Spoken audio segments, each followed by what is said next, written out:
자, 여러분 안녕하세요. 민법 물권법 제5주 수업 시작하도록 하겠습니다. 이번 주는 취득시효에 관련된 내용인데요. 취득시효는 뭐 시험 문제 워낙 많이 나오는 내용들이고요. 또 내용이 어려운 부분들이 많이 있습니다. 뭐 이제 많이 보다 보면은 뭐 사실 뻔한 이야기들이긴 한데 처음 공부할 때는 좀 새로운 내용들이 많이 있으니까 조금 공부하기 좀 어려운 부분들이 있죠. 그리고 또 특히 이제 이런 각각의 내용들이 소송 관계 속에서 주장이 되다 보니까 그것이 또 문제로 출제되다 보니까 좀 상당히 더 어렵게 느껴지는 부분도 있을 겁니다. 자, 일단 출석 문제 하나씩 보도록 하겠습니다. 첫 번째 문제입니다. 1번 문제인데요. 법원은 취득시효의 기산점에 관한 당사자의 주장에 구속되지 않으며 소송 자료에 의해서 점유의 시기를 인정할 수 있다. 자, 그 취득시효에서의 기산점, 그러니까 소멸시효에서의 기산점이라고 하는 거는 당사자 변론주의가 적용이 되기 때문에 법원은 당사자가 주장한 시점과 다른 시점을 기산점으로 삼아서 소멸시효의 완성 여부를 판단할 수는 없지만은 취득시효에 있어서의 기산점은 처분권주의가 적용이 되지 않고요. 그렇기 때문에 법원은 당사자가 주장한 또는 입증된 증거를 바탕으로 해서 기산점을 인정할 수 있고요. 당사자가 주장한 기산점에 구속되지 않는다라고 하는 겁니다. 왜냐하면 그 기산점에 따라서 취득시효 완성 시점이 달라지게 되고요. 취득시효 완성 시점에 따라서 이제 점유자가 권리를 취득할 수 있는지 여부가 달라지기 때문에 제3자 이해관계에 밀접하게 영향이 있는 거죠. 그 취득시효의 기산점이라고 하는 게 그렇기 때문에 그걸 당사자가 임의로 결정할 수 있도록 하면 안 되겠죠. 그런 의미에서 법원은 그 당사자의 주장이 구속되지 않고 기산점을 인정할 수 있다라고 하는 겁니다. 그러니까 1번은 맞는 말이 되겠죠. 2번입니다. 취득시효 기간 중에 소유자의 변동이 없다면 현재 시점으로부터 20년을 역산하여 점유한 사실이 인정된다면 취득시효가 인정될 수 있다. 자, 기산점을 당사자가 임의로 결정할 수 없도록 하는 이유는 기산점의 선택에 따라서 제3자의 이해관계가 달라진다라고 하는 측면이 있다라고 얘기를 했죠. 자, 그렇기 때문에 소유자의 변동이 없다면은 기산점에 따라서 제3자 이해관계의 영향이 달라지진 않겠죠. 그렇기 때문에 소유자의 변동이 없는 경우라고 한다면은 지금 시점으로부터 역산해서 20년 전부터 계속해서 점유하고 있다라고 하는 사실이 입증된다면은 그러면은 기산점을 뭐 특별히 점유를 개시한 시점을 기산점을 삼지 않고 지금으로부터 20년 시점을 기점으로 해서 취득시효를 인정하더라도 큰 문제가 없겠죠. 그래서 소유자의 변동이 없는 경우에는 지금 시점으로부터 역산해서 취득시효를 인정할 수 있다라고 하는 겁니다. 그러니까 2번 문제도 맞는 말이 되겠죠. 3번입니다. 건물 공유자는 공동으로 토지를 점유하고 있으므로 실제로 공유자 중 일부만이 건물을 점유하고 있다고 하더라도 모든 건물 공유자는 취득시효 완성을 원인으로 하는 소유권 이전 등기 청구권을 지분 비율에 따라 취득한다.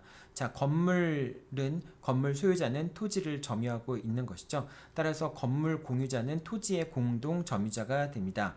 그래서 실제로 건물을 점유하고 있는 사람이 누구냐? 공유자 중 한 명이 그 건물을 점유하고 있느냐, 또는 그 공유자들이 건물을 제3자한테 임대해 주었기 때문에 임차인이 건물을 점유하고 있느냐와 상관없이, 즉 건물을 누가 점유하는 것과 점유하고 있느냐와 상관없이 그 토지는 건물 소유자, 건물 소유자의 단독 점유이거나 또는 건물이 공유라고 한다면은 건물 공유자의 공동 점유가 된다라고 하는 겁니다.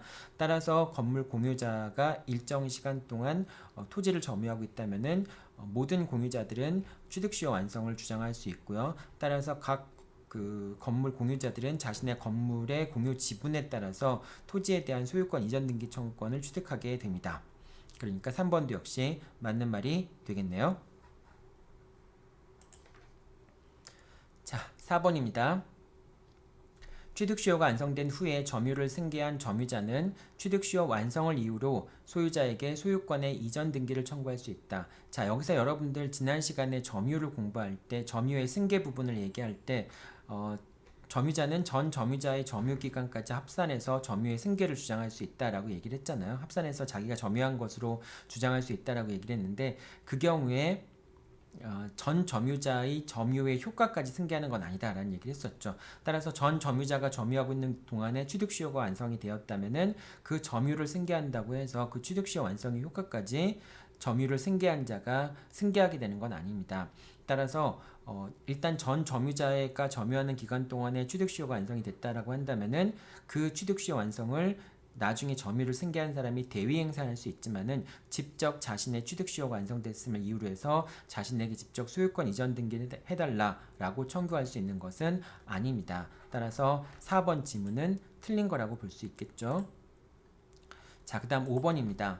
갑이 보존 등기를 한 후에 갑에서 을에서 병으로 소유권 이전 등기가 맞춰졌고 갑은 24년, 을은 18년, 병은 3년간 소유자로 등기되어 있었으며 이 기간 동안 정이 계속해서 부동산을 점유하고 있었던 경우에 정은 병에게 취득시효 완성을 원인으로 한 소유권을 주장할 수, 취득시효 완성을 원인으로 한 소유권 이전 등기를 청구할 수 있는가라는 부분인데요. 자, 일단 한번 그 기간을 한번 보도록 하죠. 정이 계속해서 점유하고 있는 기간 동안에 처음에 이제 그 갑이 24년 동안 소유자로 기재가 돼 있었고요. 그 다음에 을이 18년 동안 소유자로 기재가 돼 있었고, 그 다음에 병은 3년 동안 소유자로 기재가 돼 있었던 것이죠. 자, 이 상황에서 24년, 20년 지난 시점에 정은 계속 점유하고 있었으니까 갑이 이제 보존 등기를 마치고 뭐 이 시점에서 사실은 갑이 소유권을 원시 취득했겠죠. 정확하게 지금 원시 취득한 시점이 언젠지는 나와 있지 않지만은 어쨌든 갑이 이제 건물이 신축이 돼서 무슨 뭐 이렇게 부동산인가요?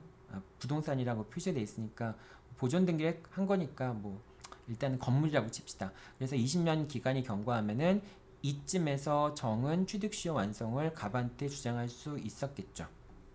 자, 그래서 취득시효 완성을 이유로 해서 소유권 이전 등기를 청구할 수 있었을 텐데 정이 갑에게 소유권 이전 등기를 청구하지 못하고 을이 소유권을 이제 취득했죠. 자, 그러면 취득시효가 완성된 다음에 을이 소유권을 취득한 거니까 취득시효 완성 이후에 소유권을 취득한 사람에 대해서는 취득시효 완성을 주장할 수 없다라고 얘기를 했죠. 따라서 정은 을에게 취득시효 완성을 주장할 수 없게 됩니다. 하지만 취득시효 완성을 주장할 수 없게 되지만은 취득시효가 완성된 다음에 소유자가 변경되는 경우에는 그래서 새로운 소유자에게 취득시효를 주장할 수 없는 경우에는 새로운 소유자가 소유권을 취득한 시점을 기산점 삼아서 다시 한번 취득시효를 인정할 수 있다라고 얘기를 했죠. 따라서 요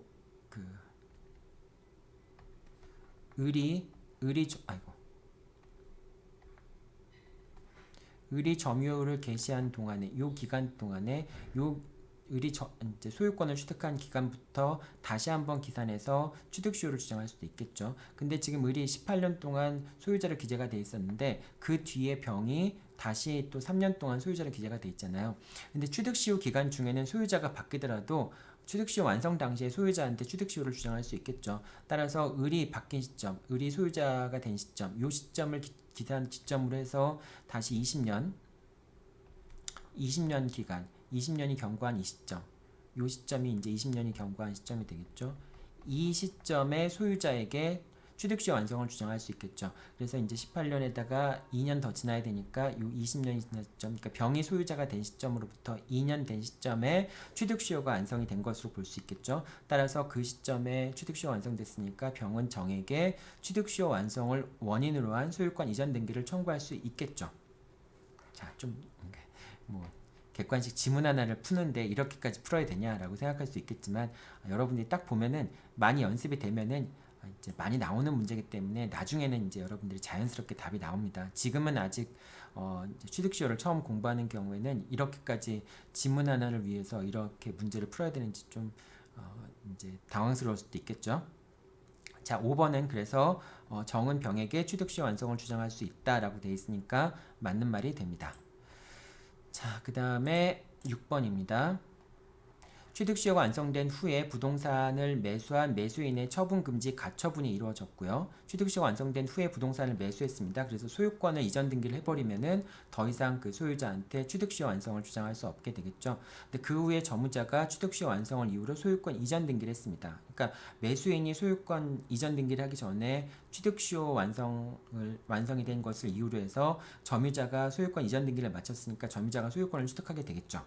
자, 그런데 이제 여기선 처분금지 가처분이 이루어졌다는 걸 주목을 해야 됩니다. 처분금지 가처분이 이루어졌기 때문에 그 이후에 이루어진 취득시효로 소유권 이전 등기, 중간 처분이라든지 그런 것들은 다 효력이 없게 되겠죠. 그래서 이 사안에서는 원칙적으로 매수인이 소유권 이전 등기를 하기 전에 취득시효 완성을 원인으로 해서 소유권 이전 등기가 있었으니까 당연히 점유자가 취득시효 완성을 원인으로 해서 소유권을 취득하게 되지만은 하지만은 취득시효 완성을 이유로 해서 이제 점유자가 소유권을 취득하기 전에 처분금지 가처분 등기가 있었기 때문에 그렇기 때문에 이 경우에는 매수인의 권리가 더 우선한다라고 볼 수 있겠죠. 그래서 점유자는 매수인에게 취득시효 완성을 주장할 수 없게 된다라고 하는 겁니다.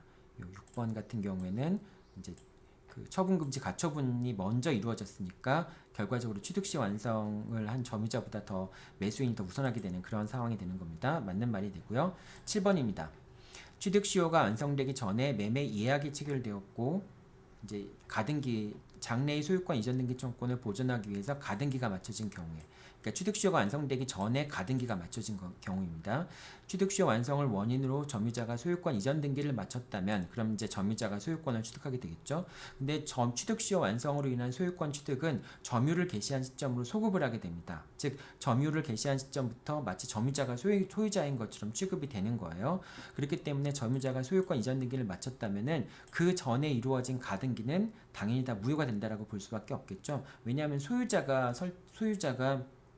가등기를 설정했을 텐데 소유자의 소유권도 상실이 되는 거잖아요. 그러니까 그 이제 점유를 개시한 동안에 개시한 시점에 소급해서 소유권을 취득하는 것처럼 취급이 되기 때문에 그렇기 때문에 당연히 가등기도 효력이 없게 된다라고 봐야 되겠죠. 하지만은 일단 가등기가 무효로 되는 시점은 취득시효 완성을 원인으로 해서 점유자가 소유권 이전 등기를 마쳤을 때 그때 비로소 가등기가 무효가 된다라고 봐야 되겠죠. 그 전까지는 여전히 이제 소유자에게 소유권이 있는 거니까 가등기도 역시 유효하다고 봐야 되겠죠. 자, 그래서 7번은 맞는 말이고요. 8번입니다. 취득시효가 완성되기 전에 매매 계약이 체결되었고 소유권 이전 등기 청구권을 보존하기 위해서 가등기가 맞춰진 경우에 취득시효 완성 후에 가등기에 대한 본등기가 맞춰졌다면 점유자는 새로운 소유자에게 취득시효 완성을 주장할 수 없다.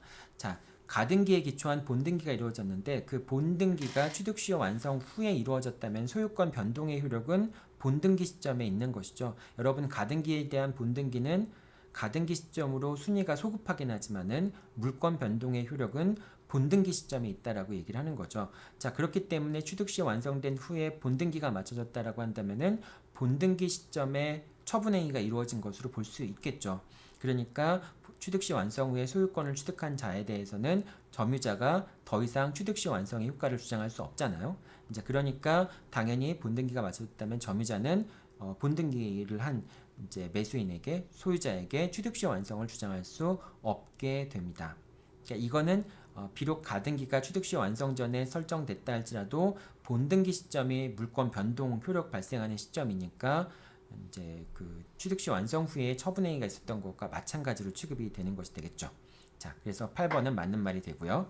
9번입니다. 명의신탁된 부동산에 대해서 취득시효가 완성된 이후에 명의신탁 약정의 해지를 원인으로 수탁자로부터 신탁자에게 소유권 이전 등기가 맞춰졌다면 점유자는 신탁자에게 취득시효 완성을 주장할 수 있다.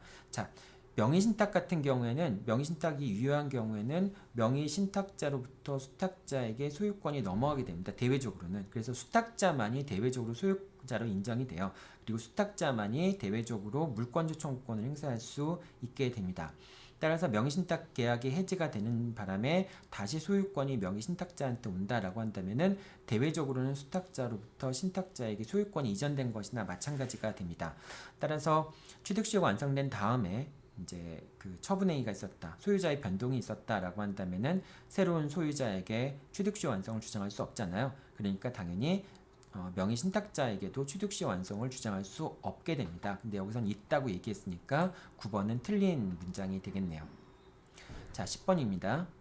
취득시효가 완성된 후에 소유자가 부동산을 매도하였다면 점유자가 취득시효 완성을 원인으로 권리를 주장하였거나 소유권 이전 등기 청구권을 행사한 경우에만 매매대금에 대해서 대상 청구권을 행사할 수 있다. 자, 취득시효 완성된 다음에 불능이 되었다면은 그 불능이 된 것을 원인으로 해서 취득시효 완성의 효과를 주장할 수 있는 점유자가 대상 청구권을 행사할 수 있습니다. 즉 소유자가 처분했을 경우에 그 처분한 매매대금에 대해서 대상 청구권을 행사할 수 있는데 대상 청구권을 행사하기 위해서는 취득시효가 완성된 다음에 불능이 되었다는 사실 외에도 점유자가 취득시효 완성을 이유로 해서 자신의 권리를 주장하거나 또는 취득시효 완성을 원인으로 해서 소유권 이전 등기 청구권을 행사한 경우에만 그 매매 대금에 대해서 대상 청구권을 행사할 수 있게 됩니다.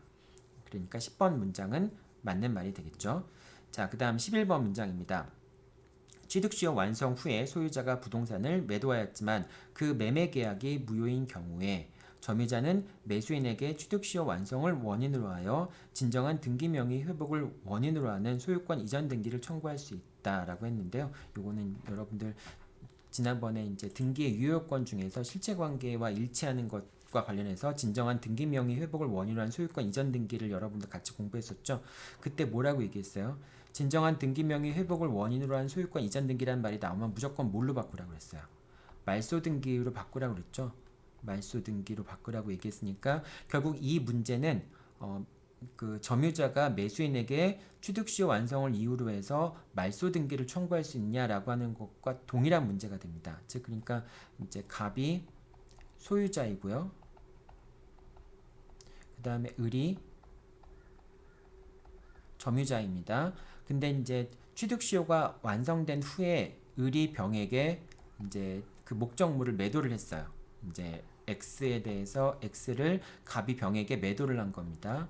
매도를 하고 소유권 이전 등기를 했어요. 소유권 이전 등기를 마쳤습니다. 자, 그랬을 경우에 원칙이라고 한다면 원칙적으로는 취득시효가 완성된 이후에 병이 소유권을 취득했다면 을은 병한테 취득시효 완성을 주장할 수 없게 되겠죠. 자, 그런데 병이 지금 병명의 소유권 이전 등기가 무효인 경우입니다. 무효인 경우에, 그래서 병이 무효라면 병이 소유권을 취득하지 못하는 경우잖아요. 그러니까 여전히 갑이 소유자인 거고 을은 여전히 갑에게 취득시효 완성을 원인으로 해서 소유권 이전 등기를 청구할 수 있는 상황이 되는 것이죠. 자, 그런데 이 사안에서 이제 을이 갑한테 이제 소유권 이전 등기를 하지 않는 상황에서 직접적으로 말소 등기를 청구할 수 있겠냐? 소유권 이전 등기를 할 때 말소 등기를 청구할 수 있겠느냐가 문제가 되는데, 을이 병에게 말소 등기를 청구하기 위해서는 어떤 요건이 갖춰져야 됩니까? 을이 소유자여야 되죠. 그 다음 두 번째는 병명의 등기가 무효여야 됩니다. 병명의 등기가 무효여야 되고 을이 소유자여야 됩니다. 그러면 소유자니까 소유권에 기초해서 병에게 등기의 말소를 청구할 수 있겠죠. 자, 그럼 이 사안에서 을이 소유자이냐? 을이 소유자가 아니죠. 왜냐하면 취득시효가 완성되었다 할지라도 취득시효 완성을 원인으로 한 소유권 이전 등기를 마쳐야지만 을이 소유자가 되는 거잖아요. 그러니까 당연히 을은 소유자가 아니죠. 그러니까 요건이 탈락되는 거죠. 그래서 을은 병에게 등기의 말소를 청구할 수 없게 됩니다. 병의 등기는 물론 무효인 거죠. 그러니까 무효이기 때문에 무효이긴 하지만은 을이 소유자가 아니기 때문에 을은 병에게 등기의 말소를 청구할 수 없게 됩니다.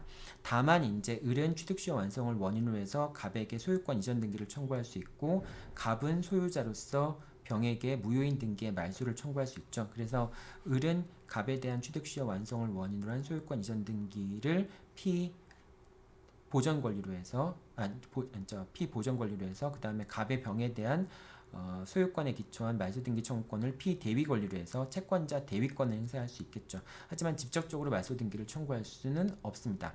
자, 말소 등기를 청구할 수 없으니까 을은 병을 상대로 해서 진정한 등기 명의 회복을 원인으로 하는 소유권 이전 등기도 청구할 수 없게 되겠죠. 자, 그러니까 있다라고 했으니까 11번 문장은 틀린 문장이 되겠네요. 자, 여기까지 출석시험 문제 살펴봤고요. 이제 취득시효에 관련된 내용들 하나씩 살펴보도록 하겠습니다. 네, 하나씩 살펴보도록 하죠. 취득시효 완성으로 인한 소유권 이전 등기 청구권의 요건입니다. 취득시효 완성을 주장하면서 점유자가 소유권 이전 등기를 청구하기 위해서는 일단 20년간 점유했다는 사실만 입증하면 됩니다. 평원 공연하게 소유의 의사로 점유하는 경우인데 일단 평원 공연성은 추정이 되죠. 그리고 소유의 의사도 추정이 되죠. 그렇기 때문에 20년간 점유했다는 사실만 입증을 하면은 그럼 일단 취득시효 완성됐다라고 하는 주장을 펼칠 수가 있습니다. 청구 원인이 그렇다는 얘기죠. 청구 원인에 관련된 요건 사실이 이렇다는 얘기고요. 여기에 대해서 조금만 더 자세히 설명 들어가 보도록 하죠. 첫 번째, 기산점에 관련된 내용들은 이제 그 요건 사실이 아니라고 얘기를 했죠. 따라서 기산점에 관련된 내용은 법원이 직권으로 판단을 하게 되고 당사자가 뭐 입증한 내용이나 사실관계나 주장한 사실관계들을 고려하고 수집된 이제 증거들을 바탕으로 해서 법원이 직권으로 판단을 하게 됩니다. 이제 이렇게 기산점을 법원이 직권으로 판단하고 요건 사실로 하지 않는 것은 기산점이 언제냐에 따라서 취득시효 완성의 시점이 달라지게 되고요. 취득시효 완성의 시점에 따라서 제3자의 이해관계가 달라지게 되거든요. 그렇기 때문에 기산점은 요건사실이 아니다라고 하는 겁니다. 그리고 또 한 가지는 등기부상 소유자의 변동이 없는 경우. 자, 이 경우는 원칙적으로 기산점은 당사자가 임의로 주장할 수 없다라고 얘기를 했지만은 그 기산점을 요건사실로 하지 않은 이유, 즉 그 기산점을 법원이 직권으로 판단한 이유는 당사자의 주장이 구애되지 않기 위해서 제3자 이해관계에 영향을 미치기 때문에 그렇다라고 얘기를 했잖아요.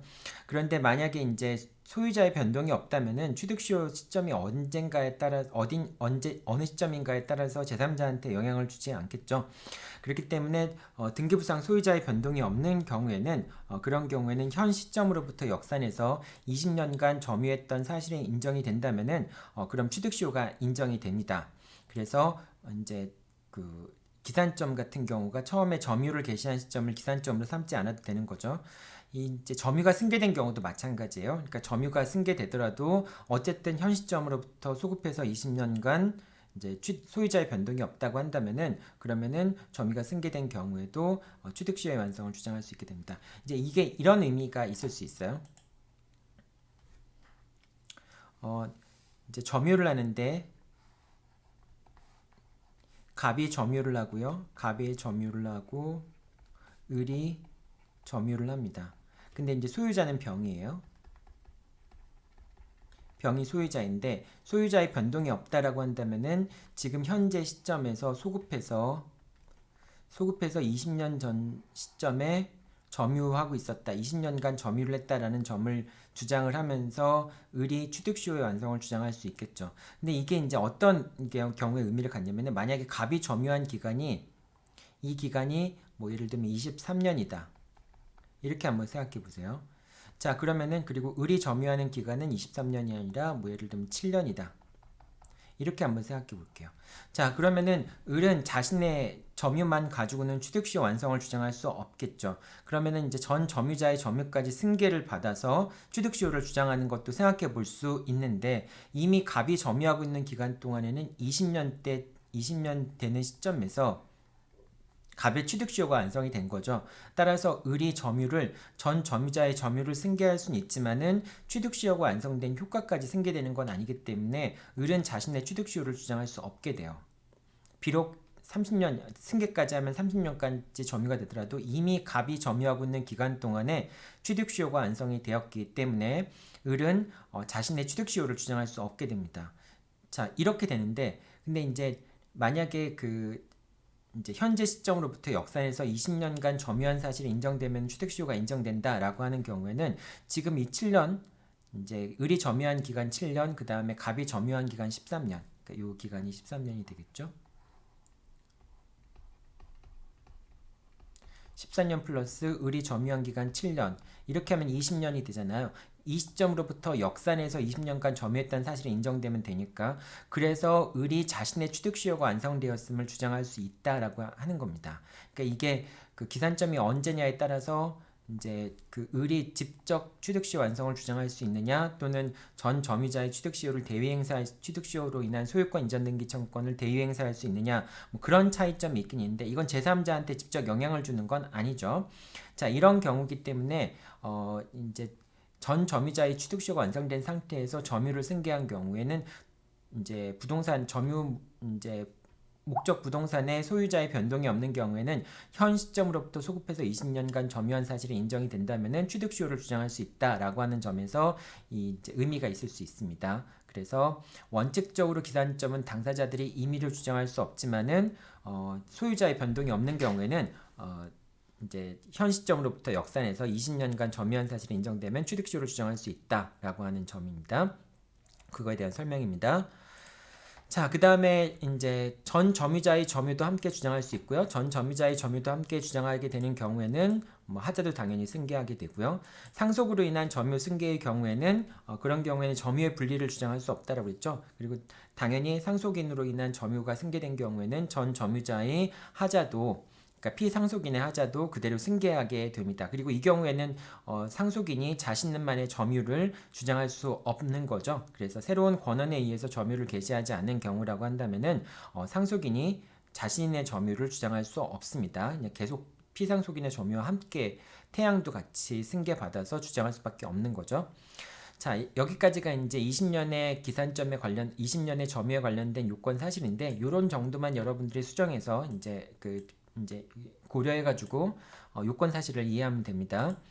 두 번째는 이제 그 20년간 점유했다는 게 인정이 된다면은 취득시효가 인정이 되는데, 그 점유도 모든 점유가 되는 건 아니에요. 이제 일단 자신의 소유물에 대해서, 자신이 소유하는 물건에 대해서 점유하는 경우에 그때도 원칙적으로는 취득시효가 인정이 됩니다. 그래서 자신이 소유하는 물건에 대해서 점유하고 있을 경우에 자신이 소유자라는 주장을 펼칠 수도 있지만은 소유자라는 게 입증하기 어려운 상황에는 취득시효를 주장하는 것도 가능합니다. 원칙적으로는 그렇지만은 그런데 안 되는 경우들도 있어요. 이제 요 두 번째 경우가 그러한데요. 사행의 취소송의 상대적 효력과 연관성이 있습니다. 그래서 이걸 한번 좀 보도록 하죠. 채권자, 이제 갑이 소유자가 있고요. 이제 갑이 X 부동산의 소유자라고 생각해 봅시다. 을이 이제 매수인입니다. 갑이 매도인이고 을이 매수인입니다. 그런데 그 갑의 채권자인 병이 갑과 을 사이에 이 매매 계약을 사행위로 취소한 겁니다. 이 매매 계약이 사행위에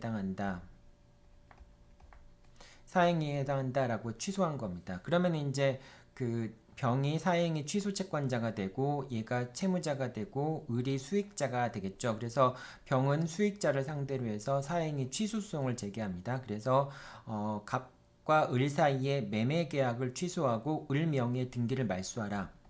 그러니까 갑과 을 사이에 매매 계약을 취소하고 을 명의의 등기를 말소하라 라고 하는 형성의 소와 이행의 소, 두 가지 소를 제기하겠죠. 사행의 취소소송이라고 하는 게 두 가지 소가 병합된 형태로 제기되는 경우가 일반적이니까요. 그래서 갑이 을을 상대로 해서 사행의 취소소송을 제기합니다. 그래서 이제 사행위가 매매계약이 취소되고 을 명의의 등기의 말소가 이루어지게 되겠죠. 그런데 갑이 사행의 취소소송에서 승소했는데 을 명의의 등기를 말소하고 있지 않는 동안에 10년이 경과한 겁니다. 10년이 경과했어요. 이제 이거는 이제 등기부 취득시효에 관련된 얘기긴 하지만은 이제 요거는 등기부 취득시효에 관련된 얘기긴 하지만 등기부 취득시효에 관련된 거긴 하지만 어쨌든 이 10년이 경과한 후에, 그러니까 점유하고 있는 경우, 이제 매도인이 이제 그 사행위 취소와 관련해서 매수인이 계속 점유하고 있는 경우에 그 점유도 취득시효가 인정될 수 있는 점유에 해당하는가라고 하는 점이 문제가 되는 겁니다. 자, 여기서 이제 10년이 경과한 다음에 이제 등기부 취득시효 같은 경우 10년이니까 갑이 을을 상대로 해서 10년이 경과한 다음에 등기의 말소를 청구합니다. 아까 사행위 취소 소송을 받아놨으니까 사행위 취소 소송에 근거해서 을을 상대로 해서 등기의 말소를 청구를 해요. 자, 그런데 을이 자신이 10년 동안 이제 점유하고 있었으므로 이제 등기부 취득시효는 10년이고요. 만약 점유 취득시효라고 한다면은 20년이 되겠죠. 20년 동안 점유하고 있었으므로 그러므로 취득시효가 완성이 됐기 때문에 병은 을에게 등기의 말소를 청구할 수 없다. 왜냐하면 이 등기라고 하는 것은 실제관계 취득시효가 완성된 점유자의 명의로 이루어진 등기이기 때문에 실제관계에 부합하는 등기다. 뭐 이런 주장을 하면서 매수인이 취득시효와의 항변을 하는 경우가 있을 수도 있습니다. 자, 여기서 이제 여러분들이 기억해 둬야 될 게 두 가지죠. 갑이 을을 상대로 해서 병이 을을 상대로 해서 사행위 취소소송을 제기해서 승소했을 경우에 소유자는 누구입니까? 사행위 취소소송의 상대적 효력이기 때문에 이제 책임재산 보존의 범위 내에서 을의 등기를 말소하지만 여전히 X 부동산의 소유자는 을 소유인 거죠. 비록 사행이 취소 소송이 제기됐다 할지라도 을 소유가 됩니다. 그리고 여전히 을 소유이기 때문에 을은 이제 타인의 부동산을 20년 동안 일정 기간 동안 점유한 게 아니라 자신의 소유물을 점유하게 된 거예요. 명의 등기가 말소된다 할지라도. 그렇기 때문에 상대적 효력이기 때문에 이제 그 첫 번째 게 요걸 설명하면 안 되겠네요. 첫 번째 거는 사행위 취소의 상대적 효력. 사행위 취소라고 하는 건 상대적 효력만을 갖기 때문에 이 사안에서 사행위가 취소됐다 할지라도 을의 등기가 말소되건 안 되건 여전히 소유자는 을이 되는 거죠. 을 소유가 되는 거죠. 이 두 가지 요소 때문에 결과적으로는 을이 자기 부동산을 그러니까 을이 점유하고 있는 부동산, X 부동산을 점유하고 있을 때 을은 사실 상태를 보존하기에 사실 상태로서 목적물을 지배하는 게 아니라 소유자로서 점유를 하고 있는 것이죠. 그렇기 때문에 이렇게 사행위 취소 소송에서 취소된 그 매매 계약이 취소돼서 그 물건을 이제 등기가 말소돼야 될 지위에 놓인 을, 이 사람은 여전히 소유자이기 때문에 을이 하고 있는 점유는 취득시효 이제 취득시효에서 보호하는 점유 상태는 아니라고 하는 거죠. 그래서 판례는 매수인의 점유는 취득시효의 기초가 되는 점유가 아니다라고 얘기를 합니다. 즉 보호해야 하는 사실 상태가 아니라고 얘기하는 거죠. 우리가 취득시효나 소멸시효나 시효 일정한 사실 상태가 계속되는 것을 보호하기 위한 그런 제도가 시효 제도잖아요. 근데 이때 이제 그 을 같은 경우에는 이미 자기 소유이고 이제 사행위 취소소송이 이제 패소해가지고 등기가 말소되는 상황일 뿐이니까, 그러니까 을이 점유하고 있는 상태라고 하는 것은 일정한 시간이 흘러서 그 보호해야 할 만한 시간이 흐름에 따라서 보호해야 되는 사실관계가 아니다라고 얘기를 하는 거죠. 그래서 이 경우에는 등기부 취득시효를 주장할 수 없다라고 얘기를 합니다. 이제 요거는 여기 이제 취득시효의 요건을 집어넣는데 요거는 이제 특히 등기부 취득시효의 경우에 한정돼서 얘기를 하는 거죠. 이렇게 여기 이제 다 집어넣는데 이제 요건 사실 속에 다 집어넣어서 설명을 하고 있는데 요거는 이제 등기부 취득시효의 경우에 한정된다 이렇게 여러분들 생각하면 됩니다. 자, 일단 지우고요. 요거를 한 단계 좀 올릴게요. 자신의 소유물에 대한 취득시효도 인정되지만은 그렇지만은 이제 그 사행위 취소 같은 경우에는 수익자가 점유하고 있는 경우에 부동산을 점유하고 있는 경우에 그 수익자가 갖고 있는 점유는 이 취득시효에서 인정되는 그런 점유가 아니다라고 여러분들이 이해를 하고 있으면 됩니다. 자, 그 다음에 이제 취득시효가 이렇게 요건이 갖춰져서 취득시효가 인정이 됐다라고 한다면 이제 취득시효 완성으로 인한 소유권 이전 등기를 청구할 수 있겠죠. 그래서 이제 그 취득시효 이제 완성을 주장하면서 점유자가 소유자에게 소유권 이전 등기를 청구하겠죠. 그때 이제 소유자가 어떠한 항변을 할 텐데, 야, 나는 뭐 해줄 수 없다라고 하는 어떤 주장을 펼칠 수 있겠죠. 그런 주장들이 어떤 주장들이 있는지 쭉 이렇게 나오고 있습니다. 근데 여러분들이 이 밑에 있는 주장들을 살펴보기 전에 먼저 교과서식으로 취득시효 완성에 대한 효과에 대한 간단한 설명을 먼저 할게요. 이제 아무래도 여러분들이 교과서 내용에는 취득시효의 요건과 취득시효의 효과라고 하는 부분들이 그냥 쭉 기술이 돼 있잖아요. 근데 여러분들이 그런 내용들이 과연 실제 소송에서는 어떻게 이용되는지에 대한 것까지 연결시켜서 여러분들이 이해를 해야 되는데, 아직까지는 이제 거기까지 이해하지 못하는 상황이기 때문에 이제 좀 더 어렵게 느껴질 수 있겠죠. 그래서 일단 먼저 취득시효의 효과라고 하는 부분을 이론적인 교과서 설명식으로 한번 설명을 간단하게 한 다음에 그 다음에 이게 실제 사안에서는 어떻게 적용되는지 그런 내용들을 한번 살펴보도록 하겠습니다. 먼저 취득시효 완성이 되면요. 그 다음엔 취득시효가 완성이 됐더라도 점유자가 바로 소유권을 취득하는 건 아니고요. 점유자가 소유권 이전 등기를 마침으로써 소유권을 취득하게 되겠죠. 그 다음에 점유자가 소유권 이전 등기를 마치기 전에 소유자가 처분행위를 하게 되면은 그 처분행위를 한 사람에 대해서 취득시효의 완성의 효과를 주장할 수 없게 되겠죠. 그러니까 소유자가 취득시효가 완성된 다음에 매매 목적물을 매도해 버렸거나 뭐 저당권을 설정했거나 이런 경우에는 점유자가 그런 저당권을 취득한 사람이나 또는 소유권을 취득한 사람에 대해서 취득시효의 완성을 주장할 수 없다라고 하는 겁니다.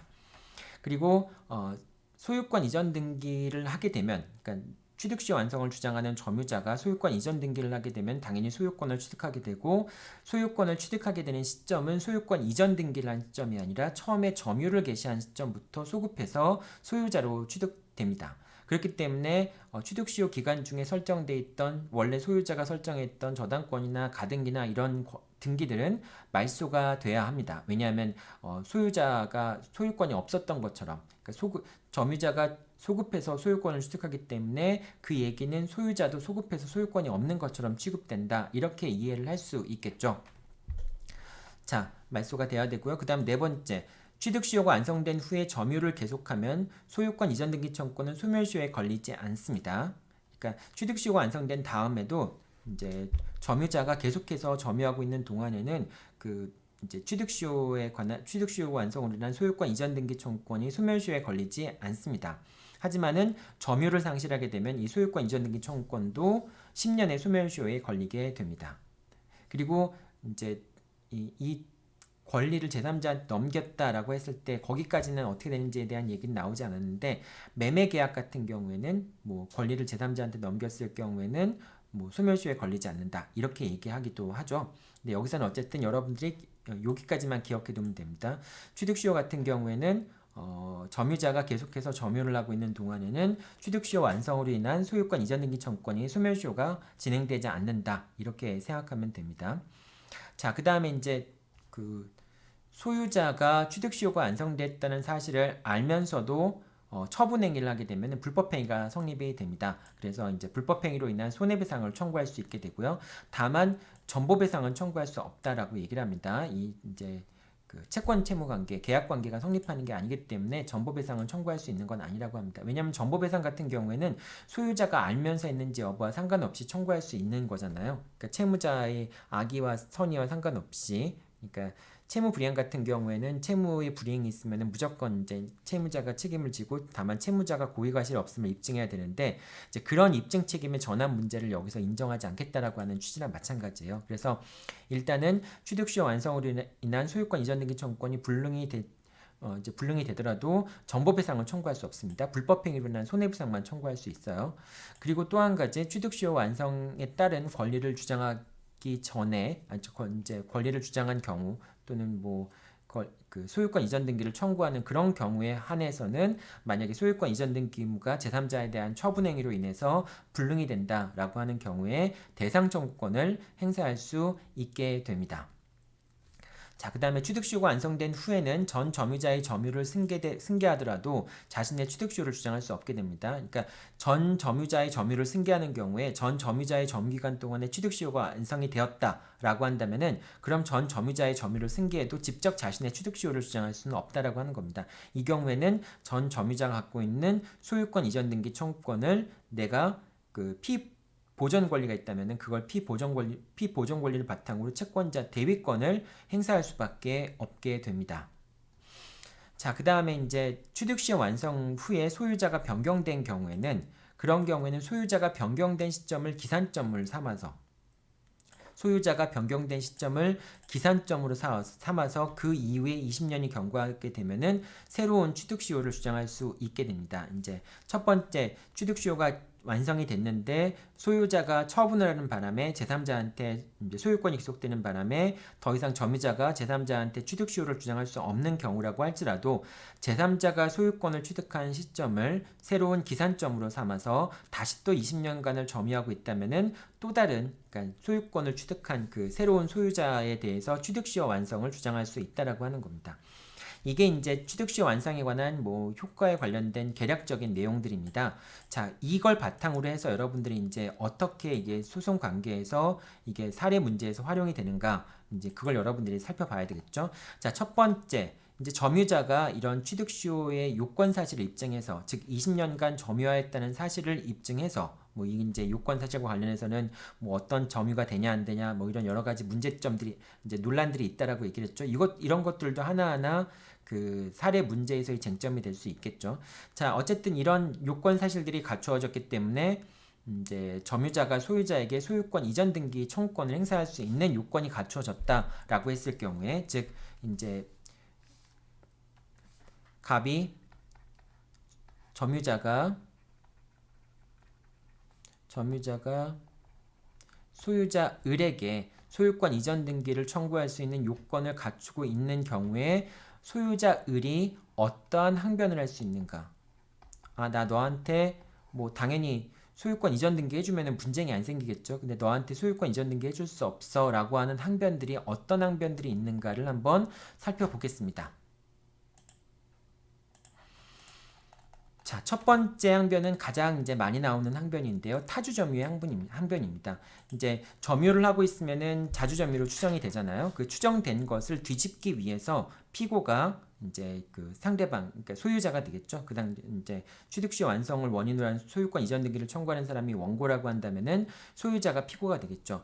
그 피고인 소유자는 제일 먼저 주장할 수 있는 것은 너희 점유는 타주 점유 아니냐라고 하는 점을 주장하는 겁니다. 즉 원칙적으로 점유하고 있는 사람의 점유는 자주 점유로 추정되기 때문에 이제 이 피고가 이제 상대방 소유자가 항변 사유로서 이제 원고의 점유가 즉 점유자의 점유가 타주 점유이다라고 하는 점을 입증한다면은 그럼 취득시효 요건이 갖춰지지 않은 거니까 당연히 취득시효의 주장이 기각될 수 있겠죠. 자, 그럼 타주 점유를 입증하는 방법은 어떤 방법이에요? 이거는 이제 지난 시간에 점유를 공부할 때 여러분들과 같이 살펴봤었죠. 원칙적으로 자주 점유는 추정이 되죠. 그래서 점유하고 있는 사람은 소유의 의사로 점유하는 것으로 이제 인정이 됩니다. 하지만은 여러 가지 타주 점유다라고 하는 점에 대한 입증을 하게 되면은 이제 자주 점유에 대한 추정이 깨지겠죠. 그럼 어떻게 입증을 해야 되느냐? 입증하는 방법은 여러 가지 방법이 있는데요. 첫 번째, 소유의 의사가 없는 권한에 의해서 점유를 개시했다라고 하는 점을 입증하거나 또는 소유자라면 통상 취해야 될 행동을 취하지 않았거나 또는 소유자라면 취하지 말아야 될 행동을 취했거나 이런 사정들이 입증이 된다면은 자주점유의 추정이 깨어질 수 있는 거죠. 그런 경우가 어떠한 경우들이냐? 여러분들 다 지난 시간에 살펴봤던 내용들입니다. 예를 들면 악의로 무단점유를 했다라고 하는 경우, 이런 경우는 역시 이제 추정이 깨어지겠죠. 그다음 명의 수탁자로서 점유했다라고 하는 사실이 이제 인정이 된다면은 역시 자주점유의 추정이 깨지겠죠. 그 다음에 이제 점유는 하고 있는데 사실은 매도인으로서 이제 소유권 이전 등기 의무를 부담하고 있는 매도인으로서 점유하고 있다라고 하면은 그거는 비록 아직까지 자신이 소유자라 할지라도 그 점유는 타주 점유라고 봐야 되겠죠.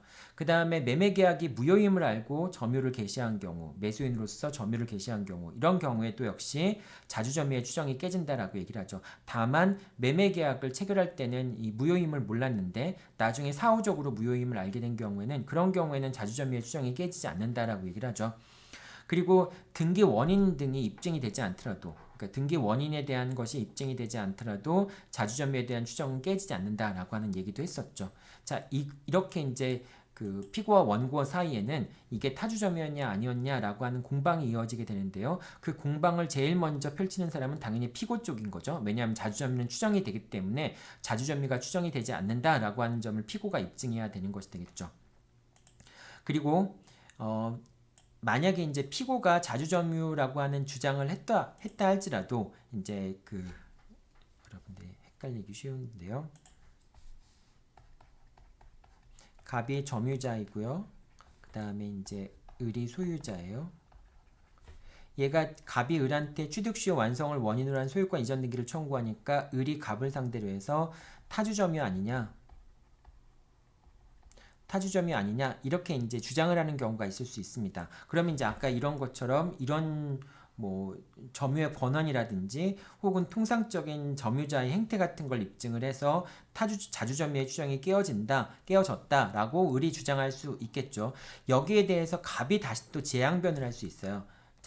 어떤 재항변을 할 수 있냐면은 그래, 네가 얘기한 것처럼 나는 자주점유가 아니라 타주점유였다. 하지만 그 타주점유는 어느 순간에선가 자주점유로 전환이 됐고 자주점유로 전환이 된 이후에 20년 이상 점유했기 때문에 취득시효가 완성됐다. 이런 주장을 또 펼칠 수도 있겠죠. 그러면 타주점유가 언제 자주점유로 전환돼요? 새로운 권한에 의해서, 그러니까 자주점유로 볼 수 있는 권한에 의해서 소유의 의사로 점유를 개시하였거나 또는 점유를 하는 사람이 점유를 이전해 준 사람에 대해서 자신의 소유의 의사를 표시하는 경우, 그런 경우에는 타주점유라고 할지라도 자주점유로 전환된다라고 얘기를 했죠. 그래서 이런 이런 경우에는 만약에 이제 자주점유로 전환이 됐다라고 하는 게 인정이 된다면은 비록 을의 타주점유에 대한 항변이 이 항변이 이유가 있다 할지라도 갑의 재항변, 즉 타주점유가 자주점유로 전환되었다라고 하는 재항변이 이유가 있다면은 피고의 타주점유에 대한 항변은 이유가 없게 되고, 따라서 원고의 소유권 이전 등기 청구권, 취득 시효 완성을 원인으로 한 소유권 이전 등기 청구권이 인용이 될 수 있겠죠. 자, 여기서 이제 소유의 의사를 표시하는 것과 관련해서 타주 점유자가 소유권 보존 등기를 한 것만 가지고는 소유의 의사를 표시한 것으로 인정되지 않죠. 그래서 여러분들 이렇게 이제 공방이 오가면서 나중에 이제 문제 속에다가 이렇게 쟁점을 집어넣는 거예요.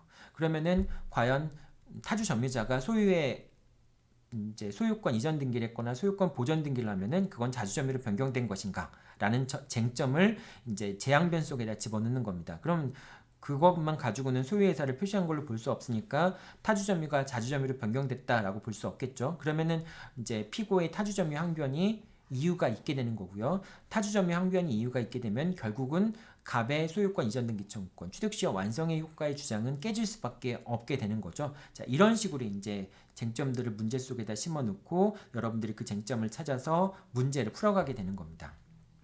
자, 제일 첫 번째 이제 그 피고가 주장할 수 있는 사실들은 이제 타주점유가 아니냐라고 하는 걸 첫 번째 주장할 수 있고요. 또 피고가 이제 소유자가 주장할 수 있는 것 중에 하나는 폭력 또는 은비에 따른 점유가 아니었느냐. 그러니까 점유를 취득할 때 네가 폭력을 사용하지 않았느냐, 또는 몰래 점유를 가져온 게 아니냐라고 하는 주장을 펼친다면은 그럼 이제 취득시효 완성 요건들을 갖추지 못한 걸로 될 수 있겠죠. 왜냐하면 점유하고 있는 사람은 평온하고 공연하게 점유한 것으로 추정이 되기 때문에 뭐 그냥 점유했다는 사실만 입증하면 되는데, 만약에 피고가 그 원고의 점유가, 즉 점유자의 점유가 폭력이나 은비에 의해서 이루어진 점유라고 하는 점을 입증한다면은 그럼 이제 취득시효가 인정이 되지 않을 수도 있겠죠.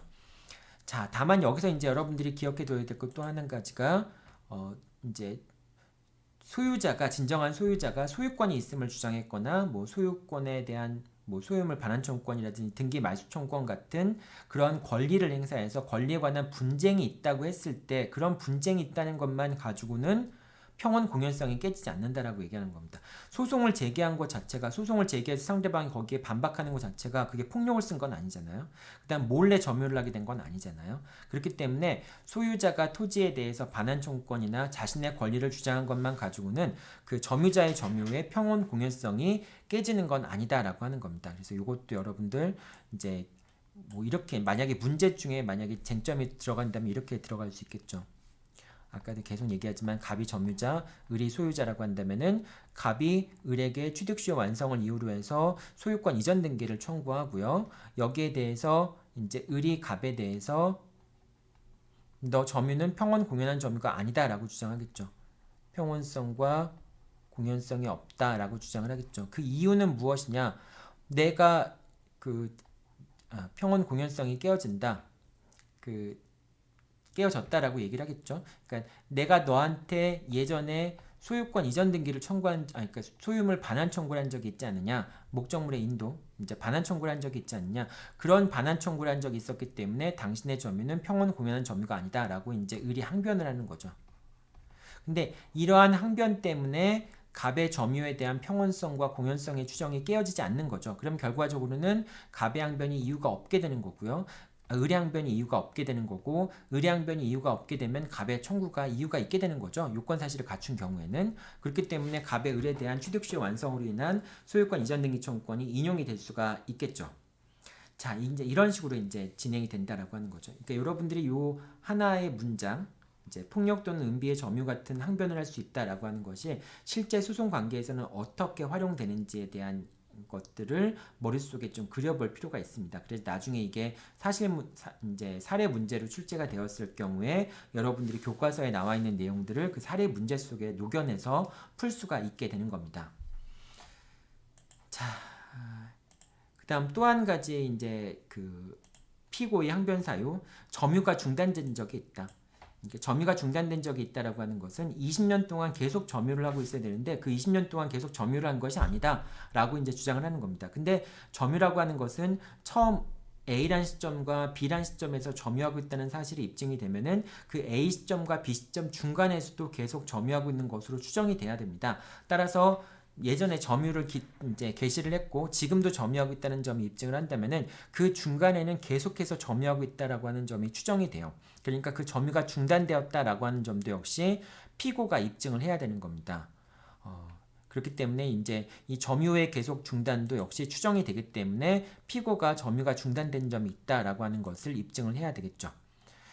자, 그 다음에 이제 시효가 중단된 적이 있다. 그러니까 취득 시효 자체가 중단된 적이 있다라고 하는 것을 피고가 주장할 수도 있어요. 자, 어떤 경우가 그런지 보죠. 자, 제일 먼저 이제 가장 기본적인 경우는 취득 시효가 인정되지 않는 가장 기본적인 경우는 소유자가 소유권을 주장하는 겁니다. 소유자가 점유자에게 권리를 주장하는 거예요. 자신의 소유권을 주장하는 겁니다. 뭐 소유물 반환 청구권이 될 수도 있고요. 뭐 방해 배제 청구권이 될 수도 있고요. 그런 권리를 주장하는 거. 부당이득 반환 청구가 될 수도 있고요. 그런 권리를 주장하는 경우에 시효가 중단될 수 있습니다. 이 권리를 주장하는 것은 어떤 건 안 된다고 얘기했죠.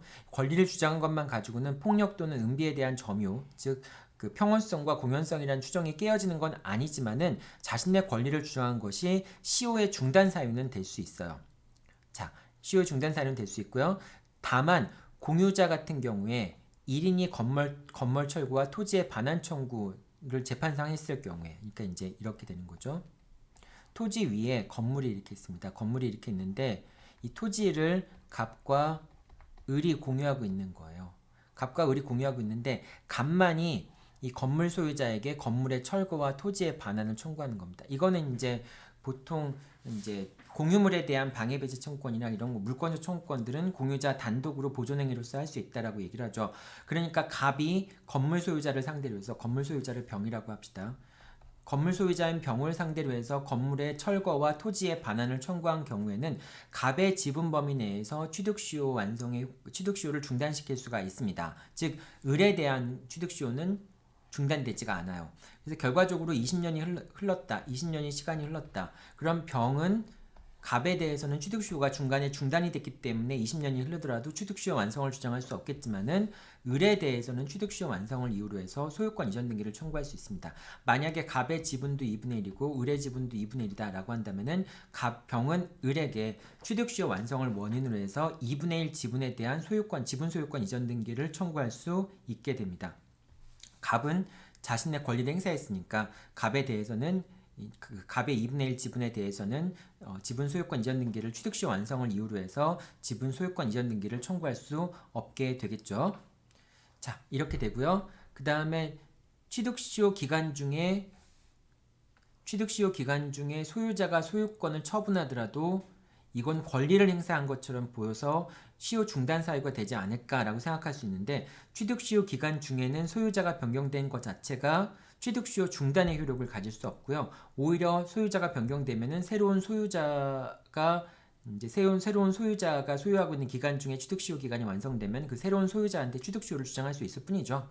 자, 그래서 이제 중단 사유가 되지 않는데 뭐 예를 들면 반환 청구, 철거 청구나 토지 반환 청구 같은 소유권을 행사하는 경우에는 그런 점유자에 대한 관계에서 취득시효를 중단시키는 효력이 있다라고 하는 겁니다. 자, 여기까지 또 봤고요. 시효이익의 포기에 대해 살펴보도록 하겠습니다. 이제 취득시효가 완성이 된 다음에 이제 점유자가 소유자에게 취득시효 완성을 이유로 해서 소유권 이전 등기를 청구할 때 그때 을이 이제 또 항변할 수 있는 사유 중에 하나가 당신이 취득시효가 완성된 거는 내가 인정하지만은 당신은 시효 이익을 포기한 거 아니냐라고 하는 주장을 펼칠 수도 있습니다. 그래서 시효 이익을 포기한 경우에는 결과적으로는 뭐 시효 이익을 포기했으니까 취득시효를 주장할 수 없게 되겠죠. 그러면은 뭐 어떤 경우에 취득시효를 포기했다라고 하는 경우가 있느냐? 근데 실제로 판례에서 취득시효를 포기한 것으로 인정되는 경우는 거의 없어요. 오히려 취득시효 이익을 포기했다라고 하는 주장을 펼쳤는데 근데 피고 쪽이 취득시효를 포기했다라고 하는 주장 항변이 인정되지 않은 그런 판례들은 있습니다. 어떤 경우가 그러하냐? 두 가지 경우가 그러한데요. 자, 매도인이 그러니까 이제 점유자가 부동산을 매도하여 점유를 상실하게 된 경우. 그러니까 이제 갑이 이 X 부동산을 점유하고 있다가 X 부동산을 병한테 판 거예요. 그러니까 여러분이 보기에는 좀 이상할 수 있을 겁니다. 아니, 어떻게 갑은 을이라는 소유자가 등기부상의 소유자가 있는데 갑으로부터 X 부동산을 매수할까라는 의문이 생길 수도 있는데 그런 경우들이 있어요. 이제 그런 이제 우리 일상적으로 상식적으로 이해할 수 없는 경우들이 종종 발생합니다. 그래서 이제 갑이 병한테 매도했다라고 하는 것은 더 이상 네가 취득시효를 주장할 생각이 없다는 게 아니냐라는 항변을 그런 주장이 항변할 수도 있고요. 또 두 번째 항변 같은 경우에는 취득시효 완성 후에 점유자가 소유자를 만나서 나한테 팔아라라고 이제 소유권 이제 매매 계약을 청약을 한 경우가 있을 수 있습니다. 네가 나한테 그 부동산을 팔려고 하지 않았냐?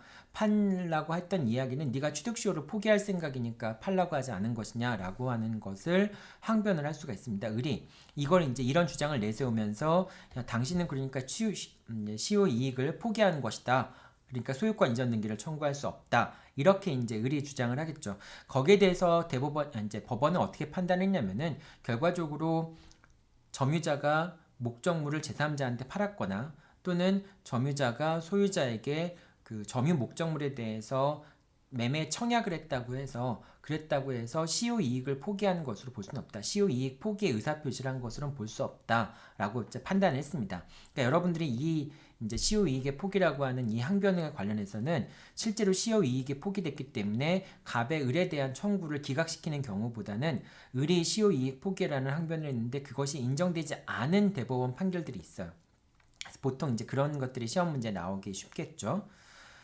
자, 그 다음에 이제 여섯 번째 항변인데요. 여섯 번째 항변은 소유권 이전 등기 의무가 불능이 되었다라고 하는 항변을 할 수 있습니다. 이제 이렇게 되죠. 갑이 을에게 취득시효 완성을 원인으로 한 소유권 이전 등기를 청구하니까 을이 나 병한테 팔았다. 병한테 팔았기 때문에 취득시효 완성된 다음에 병한테 팔았기 때문에 너한테 소유권 이전 등기 해줄 수 없다라고 하는 불능의 항변을 하겠죠. 불능의 항변을 을이 할 겁니다. 만약에 이 불능의 항변이 받아들여진다면은 갑의 을에 대한 청구는 기각이 될 테고요. 그 다음부터는 다시 또 갑과 을 사이에 뭐 부당이득으로 인한 손해배상이라든지 그런 부분이 문제가 될 수는 있겠죠. 자, 물론 이 을이 병한테 팔았을 때 취득시효 완성 후에 판 병에게 팔았을 때 이제 불능이 되겠죠. 취득시효 완성 전에 을이 병한테 팔았다면은 그거는 뭐 불능의 문제가 아니라 오히려 갑은 병한테 취득시효 완성으로 인한 소유권 이전 등기를 청구해야 되겠죠. 자, 어쨌든 취득시효가 완성된 다음에 을이 병한테 처분행위를 했다면은 그 취득시효 완성 후에 소유권을 취득한 병에 대해서는 갑이 취득시효를 주장할 수 없으니까 이제 취득시효 완성으로 인한 소유권 이전 등기 청구권이 불능이 됐다. 이렇게 얘기할 수 있겠죠. 자, 그런데 이제 그 불능이지만은 불능이 아니라고 보는 경우들도 있어요. 이제 그러니까 이 넘겼다라고 보는데 다시 갑 쪽에서 뭘 주장하냐면은 야, 을과 병 사이에 매매 계약이 반사회 질서의 법률 행위로서 무효다라고 하는 주장을 펼칠 수도 있어요. 이제 어떤 경우가 그렇습니까? 을은 취득시 완성으로 인해서 갑에게 소유권 이전 등기를 해줘야 되는 자죠. 그런 의무를 부담하는 자죠. 근데 그 의무를 부담하고 있음에도 불구하고 병이 을의 그 이제 이걸 소유권 이전 등기 의무를 이제 해줘야 되는 지위에 있는 사람에게 적극적으로 매매를 권유해서 이 이제 매매를 체결하도록 했다면은 이제 을의 배임 행위에 적극적으로 가담하게 된 거니까 그런 경우에는 을과 병 사이의 매매 계약이 반사회 질서의 법률 행위가 될 수도 있죠. 이거는 이제 이중매매의 법리와 동일한 법리가 되는 거죠. 이제 이중매매의 법리 같은 경우가 몇 군데에서 이렇게 그대로 적용이 되죠. 예를 들면 이렇게 취득시효 완성의 경우에 취득시효 완성으로 인한 소유권 이전 등기를 해줘야 되는 사람이 이거를 다른 사람한테 팔았을 경우에 그 매수인이 적극 가담했을 경우에는 반사회 질서의 법률행위 될 수도 있고요. 여러분 나중에 이제 공부하겠지만 명의신탁 같은 경우에 명의수탁자가 명의신탁자한테 돌려줘야 되는데 그 명의수탁자가 제3자한테 파는 경우에 근데 그 제3자가 적극적으로 이제 수탁자의 배임 행위에 가담했을 경우에 이런 경우에도 역시 이제 불능이 된다라고 볼 수, 반사회 질서의 법률행위가 성립한다고 볼 수 있겠죠. 이렇게 이제 이중 매매의 반사회 질서라고 하는 그런 법리는 다른 경우에도 이렇게 이제 적용이 되는 경우들이 있습니다. 이제 이 경우도 마찬가지가 되겠죠. 그래서 이제 갑이 을한테 소유권 이전 등기를 청구했더니 을이 불능이다라고 하는 항변을 했어요. 처분행위를 했기 때문에 불능이다라는 항변을 했을 경우에 다시 갑은 을을 상대로 해서 야, 너 갑과 을의 매매 계약은 반사회 질서의 법률행위로서 무효다 라고 하는 항변을 다시 한번 재항변을 할 수 있겠죠. 이렇게 되면은 이제 병 명의의 등기가 무효니까 갑은 이제 을에게 소유권 이전 등기를 여전히 청구할 수 있고요. 이거를 피대위 권리로 삼아서 을의 병에 대한 소유권 이전 등기 말소 의무를 대위 행사하는 것도 가능하게 되겠죠. 자, 이렇게 되고요. 또 한 가지 여러분들한테 이제 그 얘기하고 싶은 거는 취득시효 완성 후에 소유자가 처분행위를 하게 되면은 그러면 소유권을 취득한 사람에게 더 이상 취득시효를 주장할 수 없지만은 가등기가 취득시효 완성 전에 이루어졌다고 하더라도 본등기가 취득시효 완성 후에 이루어지면은 가등기에 기초한 본등기가 이루어졌을 경우에는 순위는 가등기 시점으로 상승을 하게 되죠. 하지만 그렇다고 해서 물권 변동의 효력이 가등기 시점으로 소급하게 되는 건 아니죠. 본등기 시점에 물권 변동의 효력이 발생하는 거죠. 그러니까 취득시효 완성된 후에 본등기가 이루어졌다면은 당연히 취득시 완성 후에 처분행위라고 얘기를 할 수 있습니다. 그래서 여전히 그 소유권 이전 등기 의무는 불능이 된다라고 볼 수 있겠죠. 그러니까 이제 갑이 을에 대해서 취득시 완성으로 인한 소유권 이전 등기를 청구하니까 을이 불능이라고 하는 항변을 했을 경우에 그럴 경우에 갑이 을한테 이런 주장을 할 수 있겠죠. 야, 너 가등기에 기초해서 본등기한 거 아니냐? 근데 가등기는 취득시 완성 전에 이루어진 거 아니냐? 그러니까 이 본등기가 효력이 없다. 뭐 이런 주장을 갑이 할 수 있을 텐데 그런 주장은 이유가 없다라고 하는 거죠.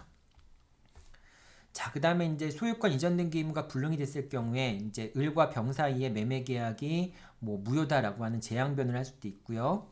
그 다음에 뭐 가등기가 취득시 완성 전에 설정되었다라는 항변을 해볼 수도 있는 재항변을 해볼 수도 있는데 요거는 이제 재항변 사유가 안 된다라고 얘기했죠. 요거는 재항변 사유가 될 수 있지만 다른 또 재항변 사유는 불능이 아니라고 하는 다시 소유권을 취득한 경우에는 그러니까 을이 다시 소유권을 취득한 경우에는 병한테 팔았다가 병으로부터 X를 다시 병으로부터 소유권을 넘겨받았을 경우에는 그런 경우에는 불능이 아닙니다. 이건 그러니까 재항변이 되겠죠. 그러니까 네가 병한테 처분한 건 인정한다. 하지만 넌 다시 병으로부터 사오지 않았느냐. 그러니까 취득시효를 이유로 원인으로 하는 소유권 이전 등기가 아직 불능이 된 게 아니다. 라고 하는 주장을 이제 갑이 펼쳐볼 수 있겠죠. 재항변을 할 수 있겠죠. 자, 근데 여러분들이 기억해야 될 것은 상속인이 이제 을의 상속인인 정이 있는데 을을 포괄적으로 상속한 정이 다시 병으로부터 X 부동산을 사왔다라고 할지라도 새로운 권한에 의해서 병으로부터 X 부동산을 정이 취득한 것이라면 그런 경우에는 여전히 불능인 상태가 계속된다라고 보면 됩니다. 자, 그다음 또 한 가지 이제 재항변 사유가 더 있죠. 이제 취득시효 이제 을이 병한테 팔았을 경우에 이제 이거는 이제 을에 대한 청구는 아닌데요. 을이 병한테 팔았을 경우에는 재항변이라고 하긴 좀 어렵겠네요. 이거는 이제 을이 병한테 팔았을 경우에는 이제 그 병한테는 취득시 완성을 주장할 수 없죠. 그리고 을한테는 취득시 완성을 위한 소유권 이전 등기 청구권을 행사를 하더라도 결국은 이제 병한테 팔았으니까 불능이 됐으니까 을한테 행사할 수 없겠지만은 병이 소유권을 취득한 시점을 기산점으로 삼아서 다시 한번 20년이 경과한다면은 2차 취득시효를 주장하는 건 가능합니다. 이건 이제 누구한테 주장할 수 있겠어요? 병한테 주장할 수 있겠죠. 이제 을한테 주장하는 게 아니라 병한테 2차 취득시효를 주장할 수 있게 됩니다. 자, 이것도 이제 그 여러분들 그 1차 취득시효 다음에 처분행위가 있었던 경우에는 다시 새로운 소유자에게 취득시효를 주장할 수는 없지만은 그 새로운 소유자가 소유권을 취득한 시점을 기산점으로 삼아서 다시 2차 취득시효를 주장하는 건 가능하다라고 하는 거고요. 기산점 시점은 언제냐? 이걸 꼭 기억해 둬야 돼요. 기산점은 취득시효 완성 후에 처분행위에 의해서 소유권을 취득한 사람이 소유권을 취득해서 을에 대한 이제 취득시효 완성으로 인한 소유권 이전 등기가 불능이 된 시점.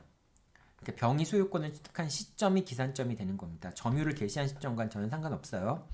그러니까 그러니까 취득시 완성으로 인한 소유권 이전 등기 청구권이 불능이 된 시점, 즉 병이 소유권을 취득한 시점을 기산점으로 해서 다시 2차 취득시효를 주장하는 것은 가능하다라고 하는 겁니다.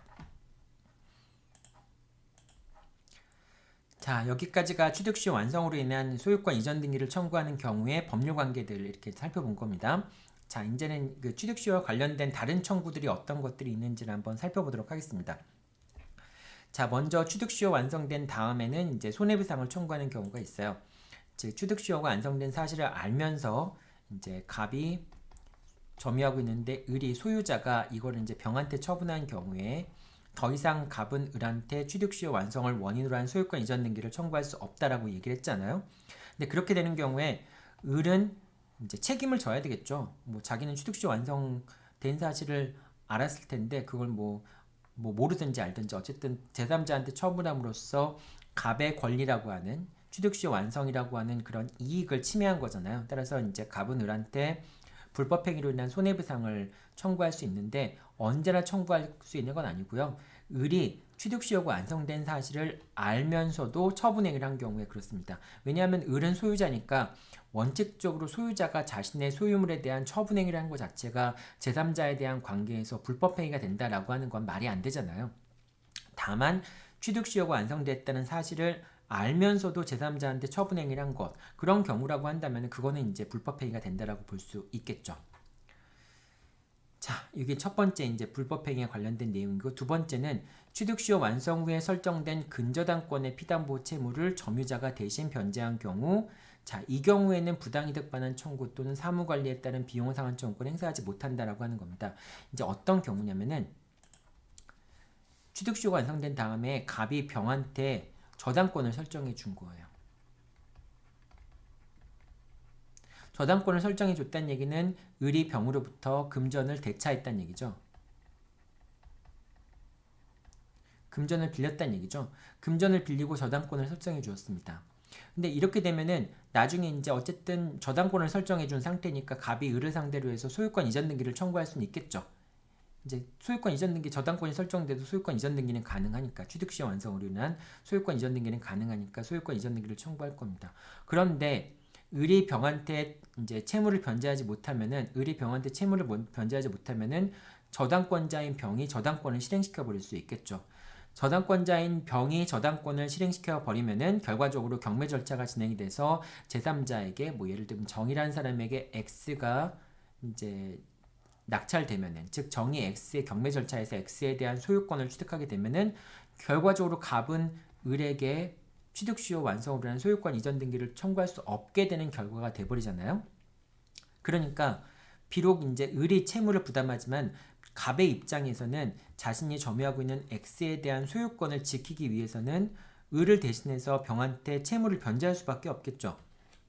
그래서 을이 병으로부터 예를 들면 1억을 빌렸는데 이 저당권을 말소하기 위해서 갑이 을을 대위해서 병한테 1억 원을 갚았습니다.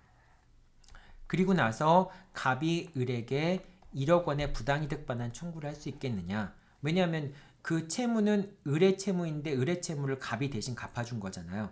그러니까 갑이 을에게 자신이 채무를 대신 갚아주었음을 이유로 해서 1억 원의 부당이득 반환을 청구하거나 또는 사무관리, 즉 그 채무를 갚아야 되는 것은 을의 사무이잖아요. 근데 그 을의 사무를 갑이 대신했으니까 사무관리에 근거해서 그 비용이 발생했으니까 그 비용을 지급하라라고 하는 비용상환 청구권을 행사할 수 있겠느냐라고 하는 문제가 발생하겠죠. 자, 이 경우에 판례는 안 된다라고 얘기를 합니다. 왜냐하면 어차피 X라는 부동산의 저당권의 부담을 갖는 소유권을 취득할 수밖에 없죠. 왜냐하면 취득시 완성된 다음에 처분행위를 했을 경우에는 그 처분행위자에 대해서 취득시 완성을 주장할 수 없으니까 갑은 저당권이 설정되어 있는 X 토지의 소유권을 취득할 수밖에 없는 상황이라고 하는 거죠. 그렇기 때문에 그 저당권을 말소하기 위해서 을의 채무를 대신 변제한 것이 타인의 사무를 관리한 것이거나 또는 갑에게 을에게 이익을 주고 갑에게 손실을 있는 것이다 라고 인정할 수 없다라고 하는 겁니다. 그래서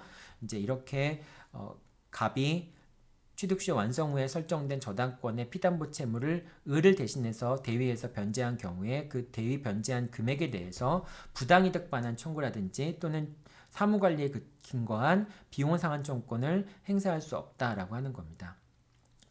지금 여기서는 이제 그 취득시효와 관련된 그러니까 관련된 청구들이 어떤 것들이 있는지를 살펴보는 거예요. 첫 번째 청구는 이제 불법행위로 인한 손해배상에 관련된 것이고요. 두 번째는 점유자가 대신 대위 변제했을 경우에 그걸 이제 부당이득이나 또는 사무관리를 주장할 수 있겠느냐라고 하는 그런 부분입니다. 또 세 번째는 어떤 경우냐? 취득시효가 완성된 경우에 이제 아직 소유권 이전 등기가 이루어지기 전까지는 소유자가 소유권을 갖고 있고 점유자는 소유자는 아니잖아요. 그 소유자가 점유자에게 부당이득의 반환을 청구할 수 있겠느냐라고 하는 겁니다. 논리상으로 보면 가능하죠. 왜냐하면 소유자는 소유자이고 점유자는 아직까지 소유자가 아니니까 소유자가 점유자에게 뭐 권한이 없는 자니까 뭐 부당이득 반환 청구할 수 있지 않겠느냐라고 생각할 수 있는데 결과적으로 점유자가 소유권 이전 등기를 받아서 취득시 완성을 원인으로 한 소유권 이전 등기를 받아서 소유권을 취득하게 되면은 소급해서 소유권을 취득한 사람으로 인정이 될 거 아니에요. 그러니까 앞으로 그렇게 될 지위에 있는 사람한테 부당이득을 반환하도록 하는 것은 타당하지 않겠죠. 그렇기 때문에 비록 그 점유자가 소유권 이전 등기를 하기 전이라고 할지라도 그렇다고 할지라도 소유자는 점유자에게 부당이득의 반환을 청구할 수 없다라고 하는 겁니다. 이 세 가지 이제 관련된 쟁점들 여러분들 기억해 두면 됩니다. 자, 그 다음에 취득시효 완성 전후의 소유자의 처분행위라고 얘기를 했는데요. 이제 완성 전의 처분행위라고 한다면은 아까 이건 설명이 됐던 얘기인데요.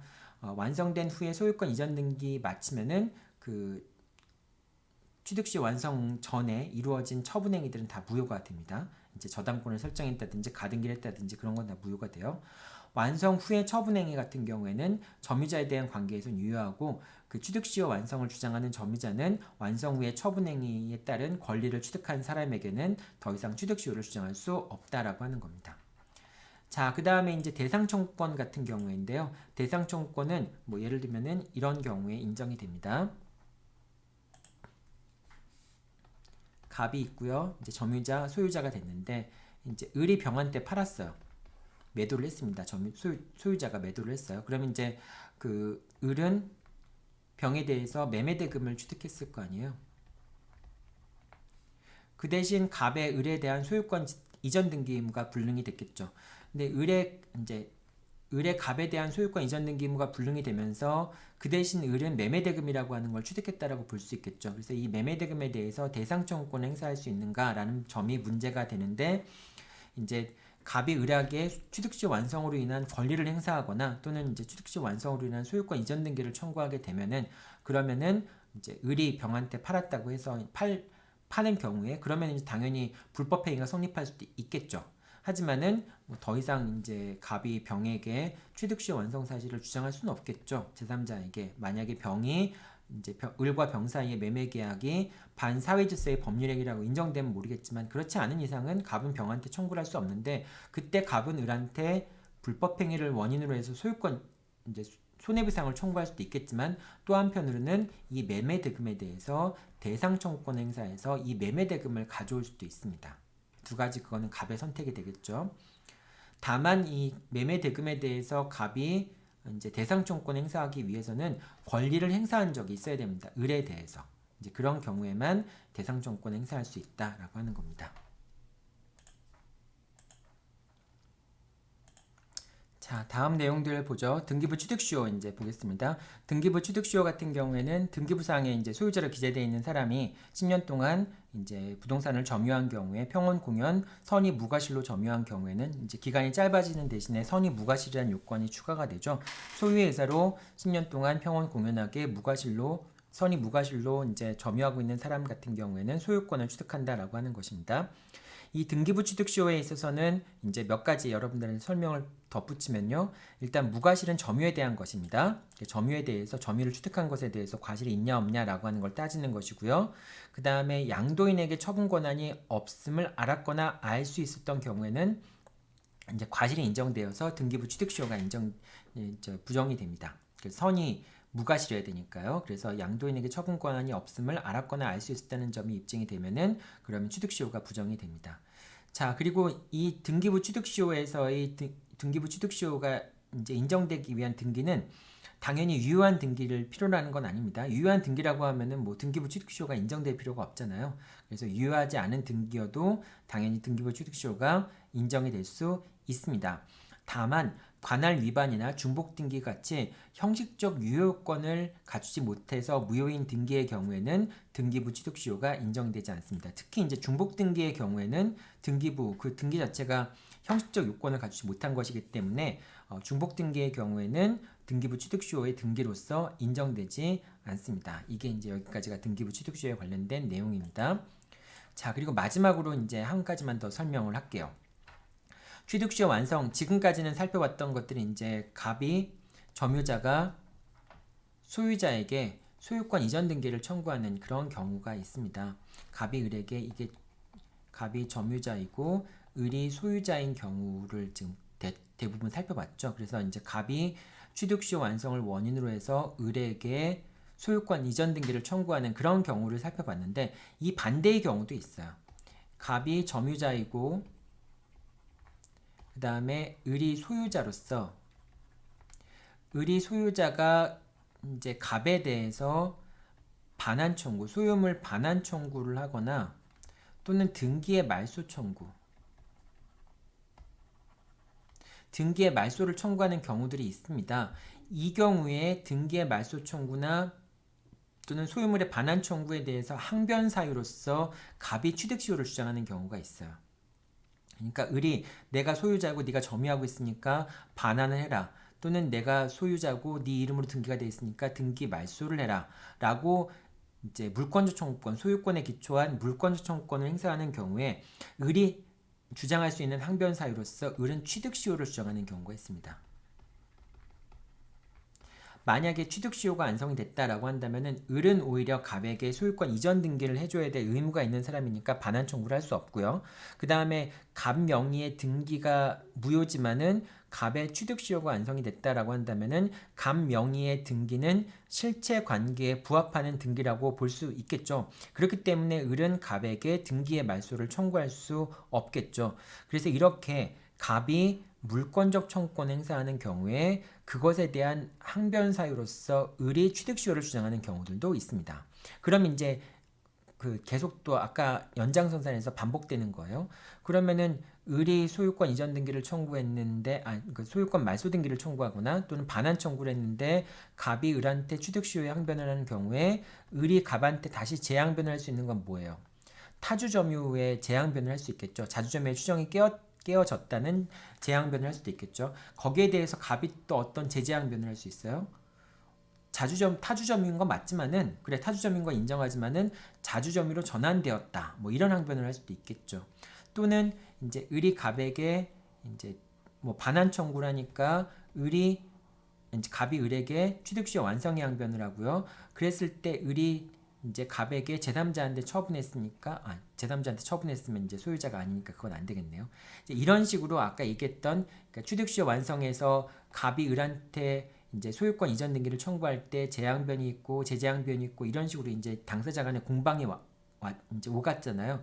그게 한 단계 더 내려가서 이제 을이 갑한테 소유권에 기초한 반환 청구권 행사하거나 이제 등기 말소 청구권 행사하면서 을이 항변 사유로서 취득시효를 주장하는 경우에는 한 단계씩 내려가면서 다시 또 이제 항변이 재항변이 되고 재항변이 재재항변이 되는 이런 식으로 단계가 내려가겠죠. 이렇게 문제가 구성되는 경우들도 있어요. 두 가지 경우가 다 있습니다. 그러니까 소유자가 먼저 점유자에게 반환 청구를 하면서 점유자가 취득시효의 항변을 하면서 문제가 이제 계속 만들어지는 경우도 있고요. 또는 처음부터 점유자가 취득시효 완성을 주장하면서 소유자에게 이제 소유권 이전 등기를 청구하면서 문제가 전개되는 경우들도 있습니다. 그래서 여러분들이 이제 사례 문제를 보면서 이게 어떤 식으로 전개가 되고 취득시효에 관련돼서 이게 항변 사유가 되니까 그 다음에 또 어떤 주장들이 펼쳐지고 있구나 라고 하는 걸 여러분들이 잘 머릿속에 염두에 두면 되겠죠. 자, 여기까지 이론적인 설명을 쭉 마쳤습니다. 요번에는 이제 취득시효 같은 경우는 사실 하나의 문제의 소송 구조 같은 거를 딱 집어넣어서 설명할 수 있을 만한 주제예요. 다른 것들은 하나의 쟁점들이 다른 것과 결합돼 가지고 사례 문제가 만들어지는데, 이 취득시효 같은 경우에는 취득시효라고 하는 그 요건 자체, 그러니까 취득시효라고 하는 파트에서 이제 청구 원인과 항변 사유가 어떤 것들이 있는지 이걸 잘 볼 수 있는 겁니다. 그만큼 여러분들이 교과서에서 배웠던 이론적인 내용들이 어떻게 사례 문제로 만들어지는가라고 하는 걸 살펴보는, 추적하는 가장 좋은 사례가 또 취득시효일 수 있어요. 그러니까 여러분들이 이제 지금 수업을 들으면서 교과서에서 읽었던 내용들을 이렇게 다시 청구 원인과 항변 사유, 이런 식으로 요건 사실론의 중심으로 해서 다시 또 한번 집어넣으니까 아마 또 새로울 겁니다. 교과서를 읽을 때 느꼈던 것과는 또 다른 느낌이 들 거예요. 오히려 교과서를 읽었을 때는 알겠는데 지금 설명을 들으면 잘 모를 수도 있습니다. 이런 설명들이 익숙해지면은 그 다음부터는 사례 문제를 풀기가 쉬워져요. 근데 여러분들이 이렇게 교과서에서 배운 내용들을 다시 한번 각색해서 이론적으로 사례 문제에 적용시킬 수 있게 머릿속으로 정돈을 하고 이거를 사례 문제에 적용을 해야 되는데, 이 과정을 생략하고 막바로 교과서에 있는 내용들을 공부를 충분히 했으니까 바로 사례 문제로 넘어가야지라고 해서 사례 문제를 풀어보면은 풀리지가 않습니다. 그러니까 이렇게 책에서 기본서에서 나와 있는 내용들을 다시 한번 이 소송 구조로서, 요건 사실론으로서 여러분들이 바꿔서 이해하는 과정을 거쳐야지만, 그래야지만 비로소 사례 문제를 제대로 풀어나갈 수가 있게 돼요. 이 과정을 생략하면 안 된다라고 하는 걸 여러분들한테 꼭 얘기해주고, 이 과정을 어떻게 만들어갈 것이냐라고 하는 거는 이제 2학년 때 연습 과목들을 보면서 연습 과목들을 접하면서 여러분들이 그걸 이제 풀어나가는 방법들을 습득을 해야 되겠죠. 제일 좋은 거는 요건 사실에 관련된 그 사법연수원 얇은 교재가 있습니다. 그걸 한번 읽어보면은 많이 도움이 될 수도 있어요. 요건 사실론에 관한 내용들을 좀 어디서 공부를 하면은 조금 더 이렇게 문제를 풀어가는데, 기본적으로 공부했던 내용들을 사례에 적용시킬 수 있게 여러분들이 전환하는 과정이 좀 더 원활할 수가 있습니다. 근데 이 부분은 사실은 여러분들이 개인적으로 좀 평상시에 노력을 많이 해야 되는 부분이에요. 딱히 이제 다 설명하기에는 좀 어려운 부분들이라, 이제 방법론만 확정이 되면은 여러분들이 기존에 이제 교과서에서 배웠던, 기본서에서 배웠던 내용들을 그 방법론을 가지고 사례에 적용시킬 수 있을 만큼 변형시키는 그런 걸 혼자 스스로 할 수 있는데, 그 전까지는 조금 더 어렵게 느껴질 수 있겠죠. 그래서 여러분들이 그 방법론을 어떻게 만들어갈 건지에 대한 고민을 좀 많이 해볼 필요가 있습니다. 자, 여기까지가 여러분들 이제 이론적인 내용들을 쭉 살펴봤고요. 이제 판례에서 나오는 취득시효에 관련된 쟁점들을 하나씩 살펴보도록 하겠습니다. 자, 먼저 첫 번째 판결입니다. 취득시효 기간 중에 소유자가 소유권을 양도하면 취득시효가 중단이 되는가? 중단되지 않는다라고 얘기를 했죠. 취득시효 완성 후에 처분행위가 이루어지게 되면은 당연히 그 취득시효 완성 후에 소유권을 취득한 또는 처분행위로 인해서 권리를 취득한 사람에 대해서는 취득시효를 주장할 수 없겠지만은, 취득시효 기간 중에 소유권을 양도했을 경우에 또는 취득시효 기간 중에 저당권이나 가등기를 설정했을 경우에 나중에 취득시효가 완성돼서 소유권을 취득하게 되면은 더 이상 그 저당권이나 가등기를 주장할 수 없고, 또는 취득시효 기간 중에 소유자가 변경되면은 취득시효 완성 당시의 완성 당시의 소유자에게 취득시효를 주장할 수가 있게 되겠죠. 자, 이렇게 되는 거고요. 두 번째, 토지의 공유자 중에서 1인만이 재판상에 청구를 하고 다른 점유자는 재판상에 청구를 하지 않은 경우에 아까 어떻게 된다고 했죠? 그 재판상에 청구를 한, 즉 취득시효를 중단시킨 사람에 대해서만 시효가 중단이 되고, 다른 공유자에 대한 관계에서는 취득시효가 중단되지 않는다라고 얘기를 했죠. 그래서 그 취득시효를 중단시키지 않은 다른 토지 공유자에 대해서는 그 토지의 점유자, 건물의 소유자가 되겠죠. 건물의 소유자가 그 토지의 공유자에 대해서 공유 지분을 취득시효 완성을 이유로 해서 공유 지분을 취득할 수 있게 됩니다. 자, 그 다음에 3번 판결입니다.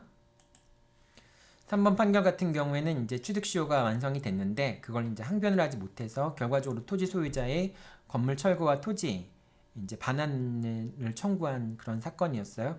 근데 이제 취득시효 항변을 하지 않았다는 것 자체가, 그러니까 이제 그 건물의 철거와 토지의 반환을 청구하는 소송에서 취득시효 완성의 항변을 하지 않았다는 것 자체가 시효 이익을 포기한 걸로 볼 수 있겠는가?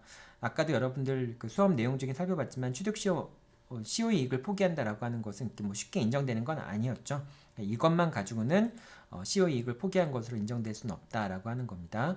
그리고 아까 또 살펴봤듯이 이제 취득시효 완성 후에 점유자가 소유자를 상대로 해서 이제 매매 계약을 체결하자라고 제안한 것만 가지고는 취득시효 이익을 포기한 것으로 볼 수 없다라고 하는 게 4번 판결입니다. 쭉쭉 한번 볼게요. 5번은 이제 취득시효 완성이 되기 전에 이제 점유자가 경계를 침범해서 타인의 토지를 점유하고 있는 겁니다. 이제 이런 경우에 해당 부분을 철거하겠다고 하는 의사를 표시한 것만 가지고는 시효 이익을 포기한 것으로 볼 수 있겠는가? 이제 그렇게 볼 수 없다라고 하는 거죠. 예. 그리고 또 이제 여기서는 시효 이익을 미리 포기할 수 없다라고 하는 말도 대부분에서 같이 이제 방론으로 펼치고 있습니다. 자, 그다음에 이제 6번 판결입니다. 6번 판결은 이제 그 취득시효가 완성된 후에 점유자가 목적 부동산을 점유하고 있는 부동산을 제3자한테 팔은 경우에 그 제3자한테 팔은 것이 시효 이익의 포기라고 할 수 있겠는가? 안 된다라고 아까 얘기했죠. 그리고 이제 해당 부동산을 인도받은 즉 점유를 인도받은 점유자는 취득시효 완성을 이유로 해서 그러니까 전 점유자의 점유기간을 승계해서 취득시효를 주장할 수 있겠는가라고 하는 부분에 대해서도 뭐라고 얘기했죠? 자신의 취득시효를 주장하든가 또는 전 점유자의 점유를 합산해서 취득시효를 주장할 수 있지만은 전 점유자의 점유기간 동안에 취득시효가 완성돼 버리면은 그러면은 점유를 승계한 사람이 자신의 취득시효 완성을 주장할 수 없다라고 얘기를 했죠. 근데 그 근거로 뭐라고 얘기했어요? 점유의 승계를 주장할 수 있지만은 점유의 효과까지 승계하는 건 아니다라고 얘기를 하는 거죠. 요 문구를 한번 여러분들 읽어볼게요. 전 점유자의 점유를 승계한 자는 그 점유 자체와 하자만을 승계하는 것이지 그 점유로 인한 법률 효과까지 승계하는 것은 아니므로 부동산을 취득시효 기간 만료 당시의 점유자로부터 양수하여 점유를 승계한 현 점유자는 자신의 전 점유자에 대한 소유권 이전 등기 청구권을 보존하기 위하여 전 점유자의 소유자에 대한 소유권 이전 등기 청구권을 대위 행사할 수 있을 뿐이고, 그러니까 직접 자신의 취득시효를 주장할 수는 없고 전 점유자의 취득시효 완성을 원인으로 한 소유권 이전 등기 청구권을 대위 행사할 수 있을 뿐이고 전 점유자의 취득시효 완성의 효과를 주장하여 직접 자기에게 소유권 이전 등기 청구권을 행사할 수는 없다라고 하는 겁니다. 그리고 이제 그 두 가지 쟁점들이 한꺼번에 나오는 판결이죠. 즉 취득시효 완성 후에 점유를 제3자한테 인도해 줬다고 해서 취득시효 이익을 포기한 것도 아니고 그리고 그 이후에 점유를 승계받은 사람은 점유의 승계를 주장할 수 있겠지만 취득시효 완성의 효과까지 승계받는 건 아니다라고 하는 점. 이제 이런 내용들이 이 판결에 담겨 있습니다. 자, 그 다음에 7번 판결입니다. 7번 판결 같은 경우 여러분들이 판결의 내용은 좀 뭐 보지 말고요. 이제 이것만 여러분들이 오히려 이 내용들만 기억하면 될 것 같아요. 취득시효가 완성되기 전에 매매 계약이 체결됐었는데 근데 소유권 이전 등기는 취득시효가 완성된 이후에 소유권 이전 등기가 이루어진 경우 이제 그 매수인에게 이제 새로 권리를 취득한 매수인에게 취득시효 완성을 주장할 수 있겠는가라는 점입니다. 네, 그렇게 할 수 없다라고 하는 거죠. 매매 계약은 취득시효 완성 전에 체결되었다 할지라도 물권 변동이 소유권 변동이 그 취득시효 완성 후에 이루어졌다면은 권리를 취득한 제3자에게 취득시효를 주장할 수 없다라고 하는 판결로 여러분들이 이해를 하면 됩니다. 여기는 약간 좀 이제 소유권 이전 등기, 소유권 보존 등기, 사실관계가 조금 복잡해지는데요. 여러분들이 요 위에 이제 이 문장으로 여러분들이 이 판결의 내용들을 이해하면 될 것 같습니다. 자, 그 다음에 8번 판결입니다. 자, 가등기가 이제 취득시효가 완성되기 전에 가등기를 했었고, 그 다음에 취득시효가 완성된 후에 가등기에 기해서 본등기가 있었던 경우, 이제 그런 본등기권자에게 취득시효 완성을 주장할 수 있겠는가? 안 된다는 것이죠. 비록 이제 가등기 기초에서 본등기가 이루어지게 되면은 가등기 시점으로 순위가 소급하는 건 맞지만은 그렇다고 해서 물권 변동 시점이 가등기 시점으로 소급하는 것은 아닌 것이죠. 요거 한번 같이 보세요. 한편 가등기는 그 성질상 본등기의 순위 보존의 효력만이 있어 후일 본등기가 격려된 때에는 본등기의 순위가 가등기 한대로 소급하는 것뿐이지 순위가 소급하는 것뿐이지 본등기에 의한 물권 변동의 효력이 가등기 한대로 소급해서 발생하는 것은 아니므로 라고 얘기하는 거죠. 그렇기 때문에 본등기한 시점에 물권 변동의 효력이 발생하는 것이고 따라서 취득시효가 완성된 다음에 본등기가 이루어졌다면은 그 본등기를 한 소유자에 대해서는 취득시효를 주장할 수 없다라고 하는 것이죠. 자, 그 다음에 취득시효가 완성된 후에 소유권을 취득하였다면 이제 그 소유권을 취득한 사람한테는 취득시효를 더 이상 주장할 수 없죠. 하지만 그 소유권을 취득한 사람한테 취득시효를 주장할 수 없지만 그 사람이 소유권을 취득한 시점을 기산점으로 해서 다시 한번 20년이 경과한다면은 취득시효를 주장할 수 있겠죠. 그리고 그 소유자가 변동이 된 시점을 기점으로 해서 20년이 기간이 경과하기 전에 소유자가 변경된다면은 그거는 뭐 소유자가 변경돼도 취득시효의 기간이 진행되는 거는 전혀 영향을 받지 않죠. 그래서 그 20년 이제 소유자가 변동된 시점을 기준으로 해서 20년을 기산을 하는데 그 중에 소유자가 바뀌었다면은 그 20년이 경과한 시점의 소유자에게 취득시 완성을 주장할 수 있겠죠. 2차 취득시 완성을 주장할 수 있게 되겠죠. 이제 그것에 관련된 그런 판결의 내용입니다. 여러분들이 쭉 보면서 아까 그 이론적인 설명했던 부분하고 같이 결합해서 보면 이해하기 어렵지 않은 부분들은 그냥 쭉쭉 판결들 보면서 넘어가도록 하겠습니다. 자, 그 다음에 취득시효 완성 후에 소유자가 소유권을 상실하였지만 다시 소유권을 취득한 경우에는 점유자는 취득시효로 인한 소유권 이전 등기 청구권을 행사할 수 있다라고 얘기를 했죠. 그래서 뭐 다시 소유권을 취득한 경우에는 소유권 이전 등기 청구권 행사할 수 있다라고 하는 것이고요. 자, 취득시효 완성 후 명의신탁 해지를 원인으로 수탁자에서 명의신탁자 명의로 소유권 이전 등기가 있었다면은, 자, 명의수탁자 명의에서 명의신탁자 명의로 다시 소유권 이전 등기가 있는 것이 그 취득시효 완성 후의 처분행위라고 볼 수 있겠는가라는 점입니다. 자, 그런데 명의수탁자는 대외적으로 소유자인 것이고요. 명의수탁자가 명의신탁자에게 소유권을 넘긴 것은 대외적으로는 소유권을 넘긴 걸로 볼 수 있겠죠. 따라서 취득시효가 완성된 다음에 명의수탁자가 명의신탁자에게 소유권을 넘겼다면은 그것도 역시 취득시효 완성 후의 처분행위라고 볼 수 있습니다. 그렇기 때문에 명의신탁자에 대해서 취득시효의 완성을 주장할 수 없겠죠. 11번 판결은 아까 이제 출석시험에서 봤던 내용이기도 하죠. 자, 그렇고요. 그 다음 12번 판결 보겠습니다. 자, 취득시효 완성 후 제3자가 소유권을 취득하였지만 취득시효 완성 후 제3자가 소유권을 취득하면은 제3자에 대해서는 취득시효 완성을 주장할 수 없게 되겠죠. 하지만 할 수 없게 되고요. 그리고 또 그 소유자에 대해서는 취득시효 완성 당시의 소유자에 대해서는 더 이상 소유권을 갖고 있지 않으니까 그 사람에 대한 소유권 이전 등기 청구권은 불능이 되겠죠. 그런데 제3자가 취득한 소유권이 이제 무효라고 한다면은 당연히 취득시 완성으로 인한 소유권 이전 등기 청구권 여전히 살아 있겠죠. 자, 그런데 그 등기가 무효인 경우에 점유자는 소유자를 상대로 취득시효를 원인으로 한 소유권 이전 등기 청구권을 행사할 수 있는가? 당연히 이제 소유자를 상대로 할 수 있죠. 지금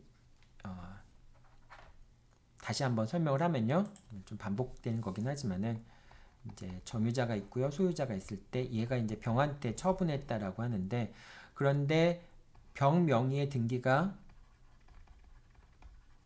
무효다. 그러니까 처분행위 자체가 무효다라고 하는 경우에 갑은 여전히 을에게 취득시효 완성을 원인으로 한 소유권 이전 등기를 청구할 수 있게 되고요. 그 다음에 을은 병에게 소유자의 지위에서 병에게 등기의 말소를 청구할 수 있게 되겠죠. 그래서 갑은 취득시효 완성을 원인으로 한 소유권 이전 등기 청구권을 피보전 권리로 해서 을이 병에 대해서 갖고 있는 소유권에 기초한 등기 말소 청구권을 피대위 권리로 해서 채권자 대위권을 행사할 수 있겠죠. 자, 그런데 갑이 병에게 직접 진정한 등기 명의 회복을 원인으로 한 소유권 이전 등기는 청구할 수 없다라고 얘기를 했죠. 왜냐하면 병의 등기가 무효인 건 맞지만은 갑은 아직 소유권 이전 등기를 하지 않았으니까 소유자가 아니잖아요. 소유자가 아니니까 그 말소 등기를 청구할 수 없는 자가 되겠죠. 네, 그래서 이제 직접적으로 진정 명의 회복을 원인으로 한 소유권 이전 등기는 청구할 수 없다. 이렇게 이제 보면 되는 거죠. 자, 그 다음에 요거는 이제 아까 취득시효와 관련된 이제 뭐 부당이득 반환 청구나 뭐 그런 거 문제가 되는데요. 취득시효가 완성된 후에 소유자가 근저당권을 설정하였고, 소유자가 근저당권을 설정했다는 얘기는 취득시효 완성 후에 처분행위가 있었다는 걸 의미하는 거죠. 그 처분행위가 있었을 경우에 근저당권을 취득한 제3자에 대해서는 취득시효 완성의 효과를 주장할 수 없다라고 얘기를 했죠. 그래서 이제 그 점유자는 소유자에게 여전히 취득시효 완성을 원인으로 한 소유권 이전 등기를 청구할 수 있지만은 저당권에 부담이 있는 소유권을 취득할 수밖에 없습니다. 그리고 또 이제 저당권이 실행되는 걸 막기 위해서 점유자가 소유자를 대신해서 변제한 경우에 그 변제한 금액을 부당이득으로 반환 청구할 수 있겠는가라는 부분에 대해서 아까 뭐라고 얘기했죠? 이거는 그 손실이 있고 이득이 상대방한테 이득이 있거나 자신한테 손실이 있는 거라고 볼 수는 없다. 그렇기 때문에 부당이득 반환 청구를 할 수 없다라고 판단을 한 겁니다. 이 부분 한번 읽어보죠. 시효 취득자가 원소유자에 의하여 그 토지에 설정된 근저당권의 피담보 채무를 변제하는 것은 시효 취득자가 용인하여야 할 그 토지상의 부담을 제거하여 완전한 소유권을 확보하기 위한 것으로서 그 자신의 이익을 위한 행위라 할 것이니, 그러니까 어차피 이 사람은 저당권에 부담이 있는 토지 소유권을 취득할 수밖에 없었기 때문에 그거를 지운 것은 자기의 이익을 위한 것이다 라고 얘기한 거죠.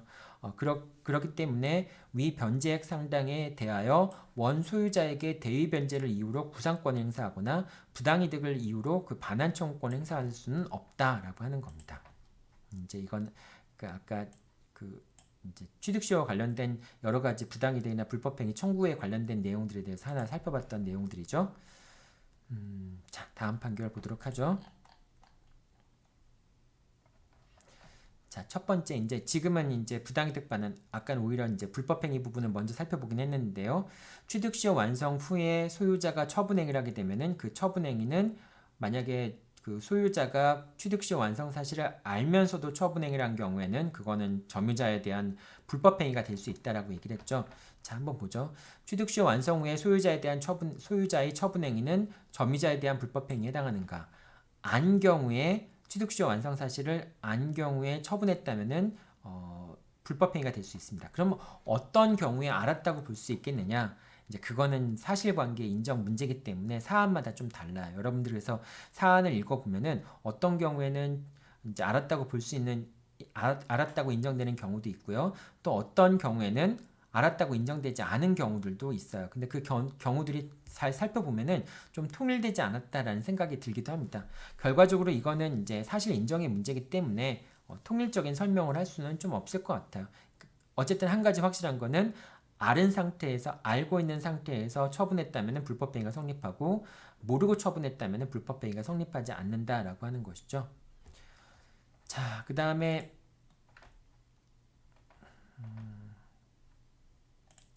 뭐 제3자가 적극적으로 이제 소유자의 처분행위에 가담했다면은 뭐 반사회 질서의 법률행위가 성립할 수도 있다라고 하는 그런 얘기고요. 그 다음에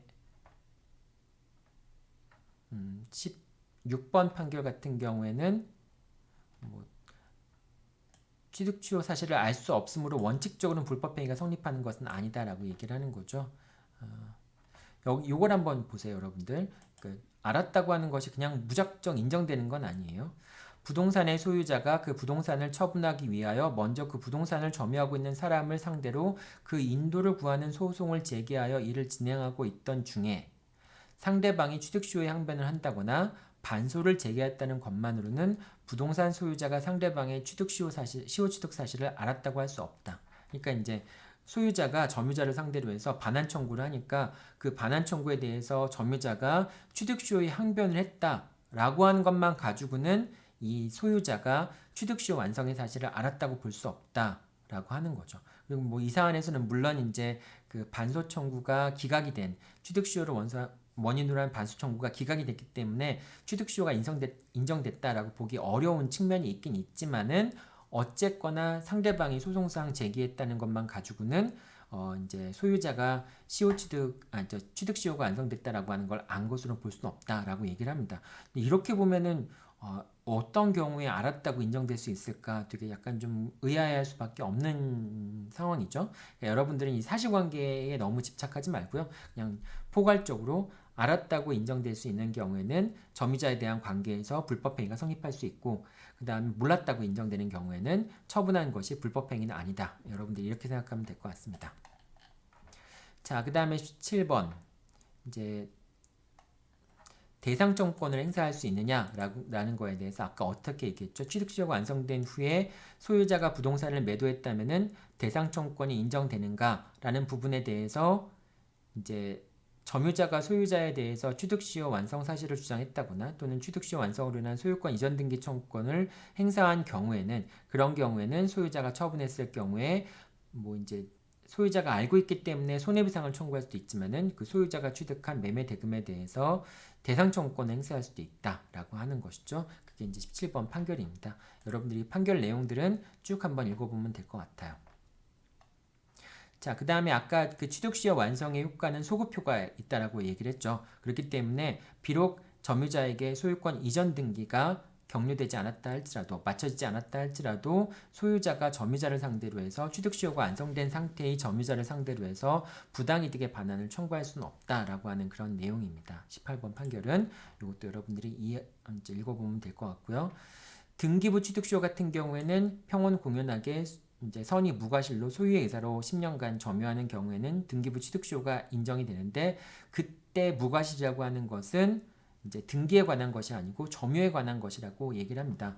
그리고 이 무과실에 대한 입증 책임은 시효 취득을 주장하는 쪽에서 그러니까 점유의 무과실이라고 하는 것은 그 무과실을 주장하는 사람이 입증해야 된다라고 얘기하잖아요. 그러니까 점유 같은 경우에는 평온 공연 선의까지는 추정이 되는데 선의 취득에 있어서도 무과실에 대해서는 선의 취득을 주장하는 사람이 입증해야 된다라고 얘기를 했었죠. 이 경우도 마찬가지입니다. 등기부 취득시효의 경우에도 선의 무과실에 대한 것 중에서 선의까지는 추정이 되지만은 점유 취득에 관해서 무과실에 대한 것은 점유를 취득하는 사람이 입증해야 된다라고 하는 겁니다. 그러니까 등기부 취득시효를 주장하는 사람이 무과실임을 입증해야 한다는 것이죠.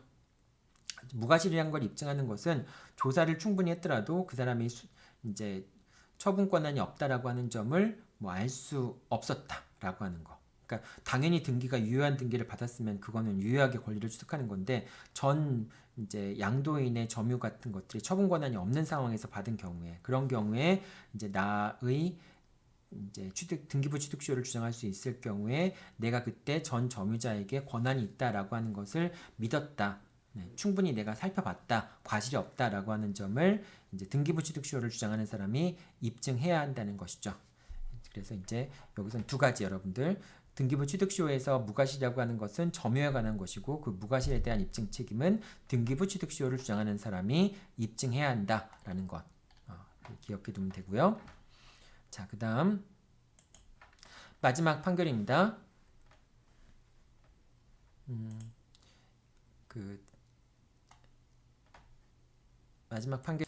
마지막 판결의 경우에는 이제 그 점유를 개시한 시점에서 선의이며 과실 없이 점유를 시작했다라고 하는 점을 입증을 해야 되는데 근데 어떠한 권한에 기초해서 점유를 개시했는지 뭐 그런 것도 판단하지 않고 이제 그 등기부 취득시효를 인정한 것은 잘못이다라고 하는 그런 판결의 내용입니다. 여러분들 이거는 뭐 수업 시간에 설명한 내용은 아니지만은 쭉 한번 읽어보면 될 것 같아요. 이제 뭐 권한에 관련된 것들이 그걸 이제 그 과실이 있는지 없는지 그런 부분에 대한 판단과 연결돼 있죠. 그래서 어떤 권한에 의해서 점유를 개시했는지를 관하여 설시하지도 않고 막연하게 그 점유 개시에 과실이 없다고 판단한 데에는 심리를 충분히 하지 않았다라고 하는 점에 문제가 있다라고 하는 걸 지적하는 것이죠. 그러니까 과실에 대한 심리를 충분히 하지 않았다라고 하는 그런 점을 문제 삼는 그런 판결입니다. 이것도 여러분들이 이 판결의 내용들이 어떤 내용들이 있었는지 그런 것만 일단 여러분들이 확인해 보면 될 것 같아요. 네, 이 판결은 여러분들 그냥 참고로만 읽어두면 될 것 같습니다.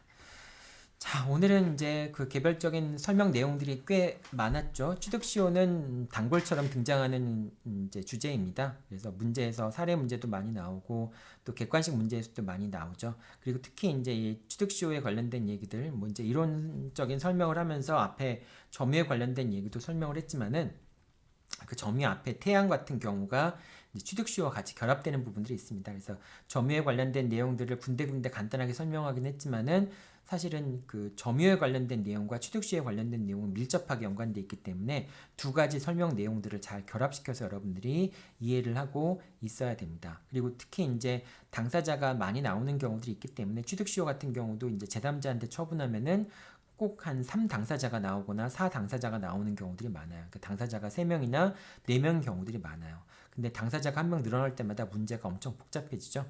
그래서 이제 조금 약간 헷갈리는 경우들이 많이 있다라고 하는 점도 여러분들이 고려를 해야 되고요. 그 다음에 쟁점들이 워낙 많기 때문에 하나의 문제에 들어갈 수 있는 쟁점들이 이걸 뭐 이렇게 저렇게 바꿔서 문제 형태를 변형된 형태로 많이 낼 수가 있습니다. 그래서 취득시효 부분은 오히려 그렇기 때문에 여러분들이 사례 문제를 어떻게 풀어가야 되겠다라고 하는 것을 힌트를 얻을 수 있는 좋은 분야인 것 같아요. 여러분들이 취득시효 문제를 보면서 이게 요건사실과 청구 원인의 요건사실과 항변의 요건사실들이 어떻게 유기적으로 연결되어 있는가, 그래서 교과서에 있는 내용들이 이렇게 사례 문제에서 적용이 되는구나 라고 하는 과정을 추적해 보기가 조금 쉬운, 그렇게 이제 스탠다드하게 그런 과정을 추적할 수 있는 하나의 실험장이라고 볼 수 있는 부분입니다.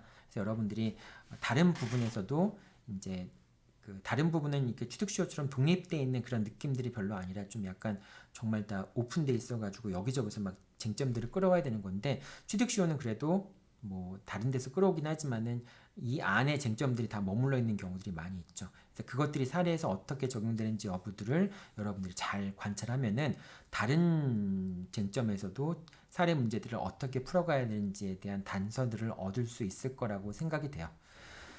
자, 오늘은 여러분들 다음 이제 수업을 듣는 시점은 아마 추석에 거의 가까운 시점일 것 같은데요. 추석 즐겁게 보내고요.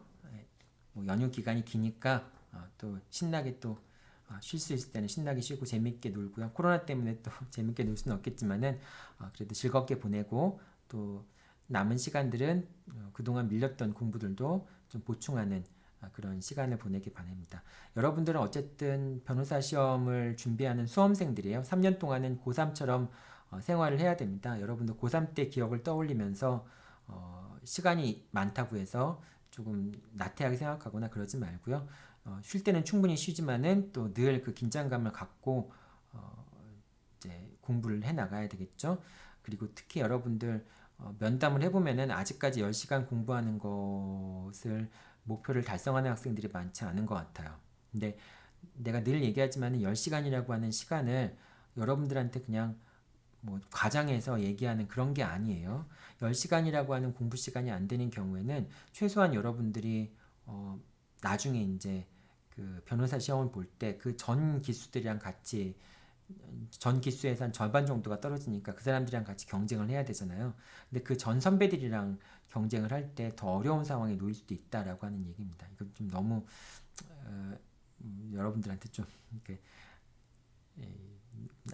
부담을 주는 얘기일 수도 있고, 또 이 코로나 상황에서 좀 이렇게 바람직하지 않은 얘기일 수는 있겠지만은 어쨌든 그것도 또 사실인 건 사실이니까요. 그러니까 여러분들 지금부터 10시간 공부하는 습관을 이제 빨리 정착시킬 수 있도록 노력하기 바랍니다. 네, 오늘 고생 많았고요. 예, 즐거운 추석 보내세요. 수고했습니다.